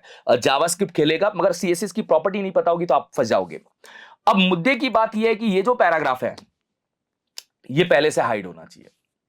ओके सर, हाइड करने के लिए क्या करेंगे बताइए? P टैग में डिस्प्ले नन लगा दिया जाए, P टैग में डिस्प्ले नन लगा दी जाए, हाइड हो गया। और हमें इसके क्लिक के ऊपर खोलना है, तो सारी कहानी अब जावास्क्रिप्ट स्टार्ट करेगा। मतलब जावास्क्रिप्ट का काम है भैया, जिस क्वेश्चन पे क्लिक करोगे उसका आंसर खुलना चाहिए, वो काम करेगा जावास्क्रिप्ट। तो डिस्प्ले नन का यूज किया, वो हमारा बंद हो गया। मैं यहां पे एक क्लास बना रहा हूं, शो आंसर, किस नाम से? शो आंसर, और इसको मैंने बोला डिस्प्ले ब्लॉक। अगर ये क्लास में अगर पैराग्राफ के अंदर ऐड कर दूं तो ये खुल जाएगा क्या? खुला तो नहीं सर। एक्चुअल में क्या होता है, प्रायोरिटी होती है कि जो हमारा सूडो सेलेक्टर होता है उसकी प्रायोरिटी ज्यादा होती है क्लास से। तो आपको यहां पे एक इंपॉर्टेंट नाम का कीवर्ड लगाएंगे तो ये यहां पे खुल जाएगा, खुल गया सर। अगर ये क्लास में यहां से हटा दूंगा तो ये बंद हो जाएगा ये। तो हमने जो क्लास बनाई है, इस क्लास का यूज करके ही हमें क्या करना है, खोलना है और बंद करना है। मुद्दे की बात है कि ऑन क्लिक कैसे लगेगा, ऑन क्लिक को हम कैसे लगाएंगे, मतलब मैं ये कह रहा हूं कि हम इसके ऊपर ऑन क्लिक कैसे लगाएंगे, वो मुद्दे की बात है। और इसको हम कर्सर पॉइंटर भी कर देते हैं, हम इसको क्या करते हैं, कर्सर पॉइंटर भी कर देते हैं। कर्सर पॉइंटर कर दिया, कर्सर पॉइंटर से ऐसा लगेगा ये क्वेश्चन क्लिक होने वाला है, ठीक है। चलिए देखो, एक्चुअल में मैं क्या करूंगा, मैं चारों क्वेश्चंस को एक बार चारों क्वेश्चन को एक साथ में उठाऊंगा। अगर मुझे चारों क्वेश्चन को एक साथ में उठाना है तो हमारा जो भैया सेलेक्टर का मेथड काम आएगा वो क्वेरी सेलेक्टर ऑल। मैं यहां पे ऑल क्वेश्चन करके बना रहा हूं। ओके सर, ऑल क्वेश्चन हमने यहां लिखना है document dot query selector all, और क्वेरी सेलेक्टर ऑल में डालना है FAQ आइटम का S3। हमने FAQ आइटम का क्या किया, S3 टैग डाल दिया। FAQ आइटम्स का S3 टैग यहां पे क्या किया, डाल दिया। अब इससे क्या होगा, क्वेरी सेलेक्टर ऑल क्या करेगा, सबको नोड लिस्ट बना के दे देगा। मतलब जितने भी हमारे क्वेश्चंस हैं वो सारे क्वेश्चंस आप लोगों के नोड लिस्ट में कन्वर्ट हो जाएंगे। देखिएगा सर, राइट क्लिक करिए, इंस्पेक्ट करिए, कंसोल में जाइए, आ गया सर चारों क्वेश्चन। ये पहला क्वेश्चन है, देखिए ऊपर बता रहा है, ये पहला है, ये दूसरा है, ये तीसरा, चौथा। अब मुझे कैसे यार पता चलेगा मुझे क्लिक कैसे करना है, तो मैं इसके ऊपर लगाऊंगा for each loop. For each loop का काम होगा भैया आपकी हेडिंग और आपके इंडेक्स को अलग कर देना। तो मैंने इसके ऊपर लगाया for each loop. For each loop के अंदर मैंने लिया एक कॉल बैक फंक्शन। अब कॉल बैक फंक्शन में मैं पहले पैरामीटर में लिखूंगा कि ये देखो, फॉर ईच लूप के अंदर 2 पैरामीटर होते हैं। पहले पैरामीटर में ये आपको हेडिंग प्रोसेस करेगा, ये डालेगा, मतलब यहां पे आएगी हमारी आइटम्स बोल सकते हैं, आइटम बोल सकते हैं, और यहां पे बोल सकते हैं आप इंडेक्स। आइटम में क्या आने वाला है, कंसोल डॉट लॉग करके देखिए, आइटम आपको क्या रिटर्न करेगा, आइटम आपको सारी हेडिंग रिटर्न कर देगा। आइटम हमें क्या करेगा, सारी हेडिंग रिटर्न कर देगा, ठीक है। और इंडेक्स में क्या रिटर्न करेगा, 0 1 2 3 ये रिटर्न कर देगा, ठीक है सर। ओके, ये भी हो गया। ओके, एकदम सही है। अब फायदा इससे क्या है मैं बताता हूं। आप आइटम के ऊपर ऐड इवेंट लिस्टनर लगाओ। अगर आपने आइटम के ऊपर ऐड इवेंट लिस्टनर लगाया तो ये चारों के ऊपर लग जाएगा, मतलब चारों क्वेश्चन के ऊपर आपका क्लिक लग जाएगा, मतलब चारों क्वेश्चन के ऊपर आपका ऐड इवेंट लिस्टनर क्या करेगा, काम करेगा। करेगा सर, 100% करेगा। मैं गारंटेड कर रहा हूं कि चारों क्वेश्चन के ऊपर ये आपका ऐड इवेंट लिस्टनर काम करेगा। मगर इसका फायदा क्या है ये बताइए सर। मैं फायदा बताता हूं। इसका फायदा ये है, आप समझना, इसका फायदा बताता हूं। इसका फायदा ये है भाई कि जब आप क्लिक करोगे तो क्लिक करते समय इसका ऐड इवेंट लिस्टनर आपके सामने कॉल होगा। मतलब जब आप क्लिक करोगे तो क्लिक करते समय अगर आप पहले आइटम पे हो तो पहले आइटम का ऐड इवेंट लिस्टनर कॉल होगा और उसकी हेडिंग और उसका इंडेक्स दे देगा। Okay sir. अगर मैं इस आइटम पे क्लिक करूंगा तो इसकी हेडिंग और इसका इंडेक्स रिटर्न कर देगा, क्योंकि मैंने ये कंसोल कराया है। बहुत सिंपल है। तो आइटम में हमें क्या मिल रहा है सर, आइटम में आपको वो मिल रहा है जिस पे आपने क्लिक किया है, मतलब जिस पे आपने क्लिक किया वो आइटम आपको मिल रहा है। मतलब आप ये कहना चाह रहे हो कि अगर मैंने इस पे क्लिक किया यही हेडिंग मिल रही है। अब इस हेडिंग का अगर आप देखेंगे, इस हेडिंग का जो भैया नेक्स्ट प्रीवियस एलिमेंट सिबलिंग है वो क्या है, पैराग्राफ है। मतलब इस हेडिंग जिस पे आपने क्लिक किया है, जो क्लिक किया है वो तो यहां मिल रहा है। अब आप यहां लिखोगे आइटम, आपका ना आइटम आपका नेक्स्ट एलिमेंट सिबलिंग। अब नेक्स्ट एलिमेंट सिबलिंग का मतलब क्या है सर, देखो फॉर ईच के अंदर मैंने लूप चला के हर आइटम के ऊपर क्लिक किया। अब जब आप क्लिक करते हो तो वो पर्टिकुलर अपने आइटम को समझता है। होवर का रूल क्या होता है, मैंने अगर पहले बॉक्स पे होवर दिया तो उसका होवर कॉल होगा। तो यहां भी क्लिक का रूल क्या होगा, अगर आपने पहली हेडिंग पे क्लिक किया तो उसका क्लिक कॉल होगा, और जब उसका क्लिक कॉल होगा तो वही आइटम आपको अंदर मिलेगा, उसी का इंडेक्स नंबर भी आपको क्या होगा, अंदर मिलेगा। तो item dot next element sibling का मतलब है कि भैया मैंने अगर इस क्वेश्चन पे क्लिक किया है तो इसका नेक्स्ट एलिमेंट सिबलिंग है पैराग्राफ, ठीक है।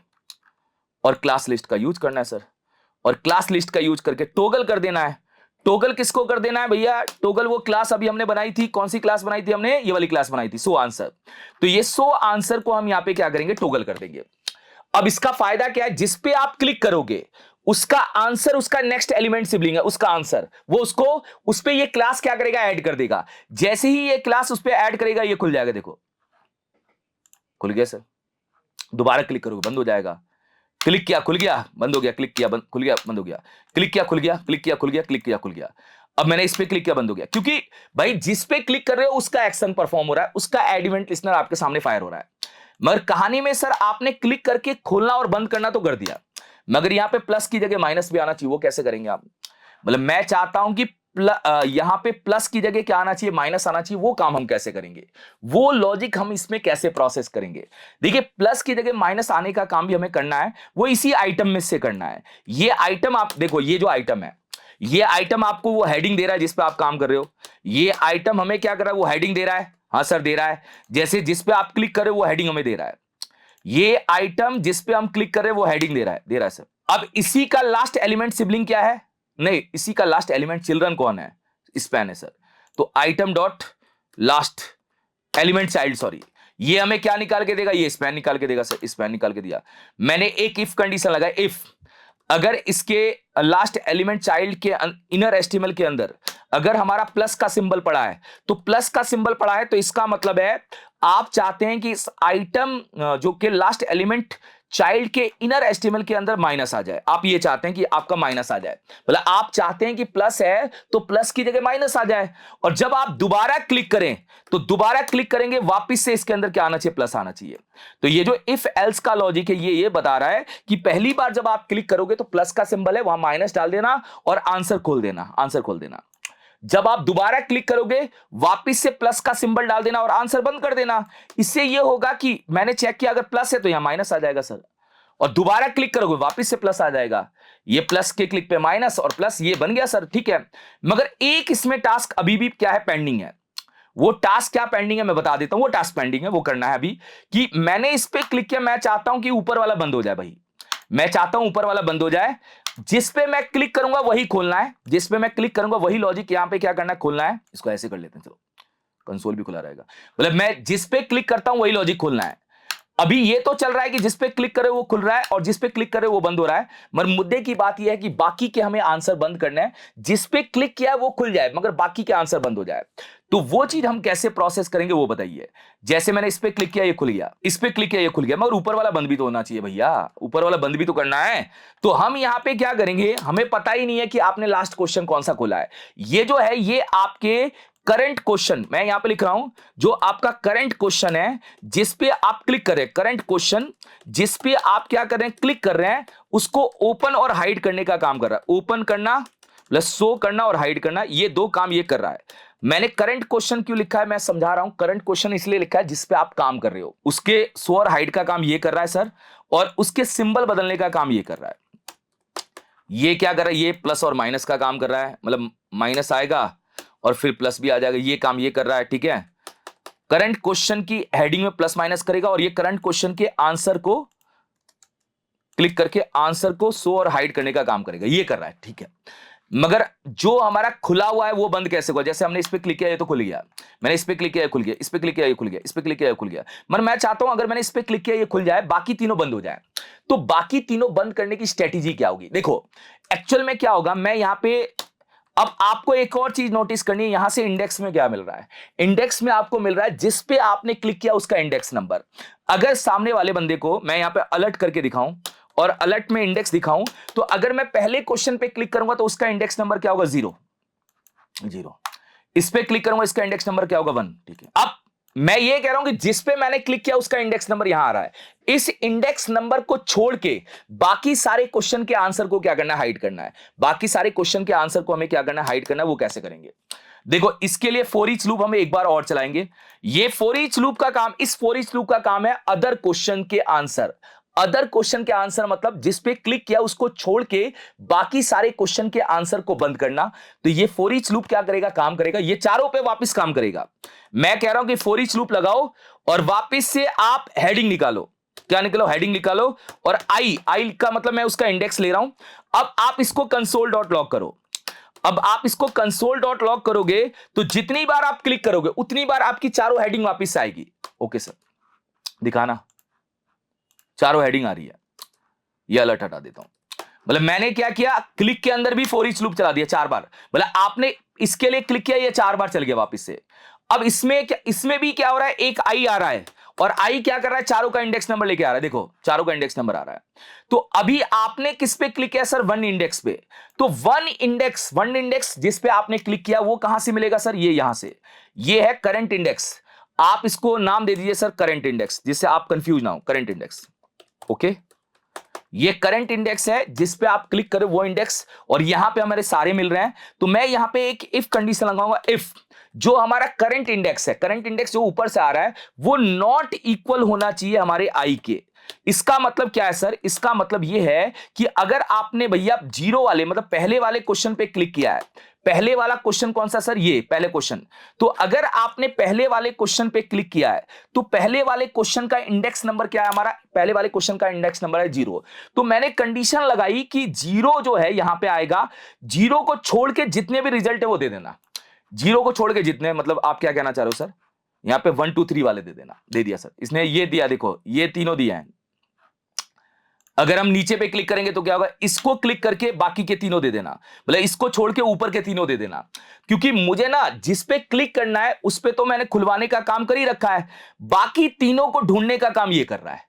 मतलब जिस पे क्लिक किया है उसको शो और हाइड करने का काम ये कर रहा है, बाकी तीनों क्वेश्चन को ढूंढने का काम ये कर रहा है।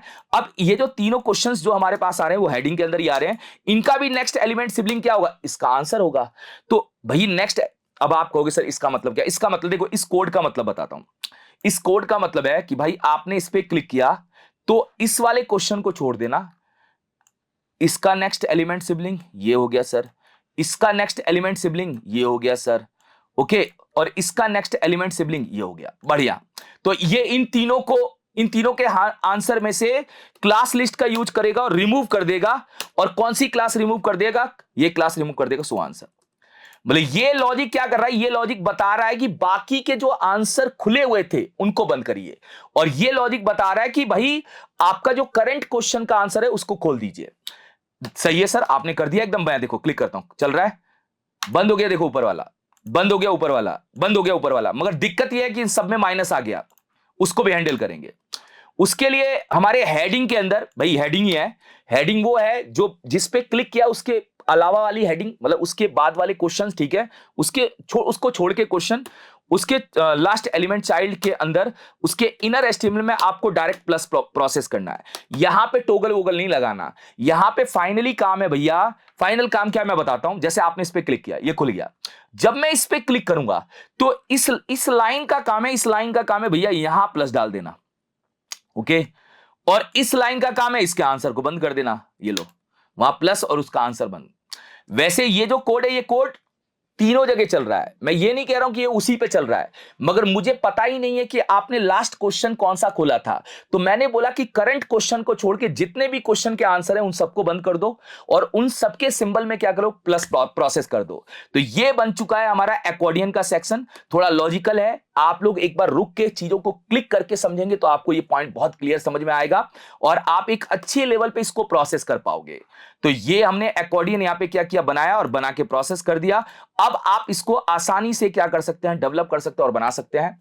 इतना ही था गाइस, और थोड़ा सा हम बड़े लेवल पे और लेके आएंगे चीजों को। बस मुद्दा यह है कि इसको आप बनाइए, इसको आप एक एक डेप्थ लेवल पे चीजों को सीख के बनाइए, और जहां भी आपको डाउट लगे वहां रुकिए, देखिए कि सिंटैक्स कैसे वर्क कर रहा है, लॉजिक कैसे काम कर रहा है, और फिर आप आगे की साइड प्रोसेस कर सकते हैं। Thank you so much guys.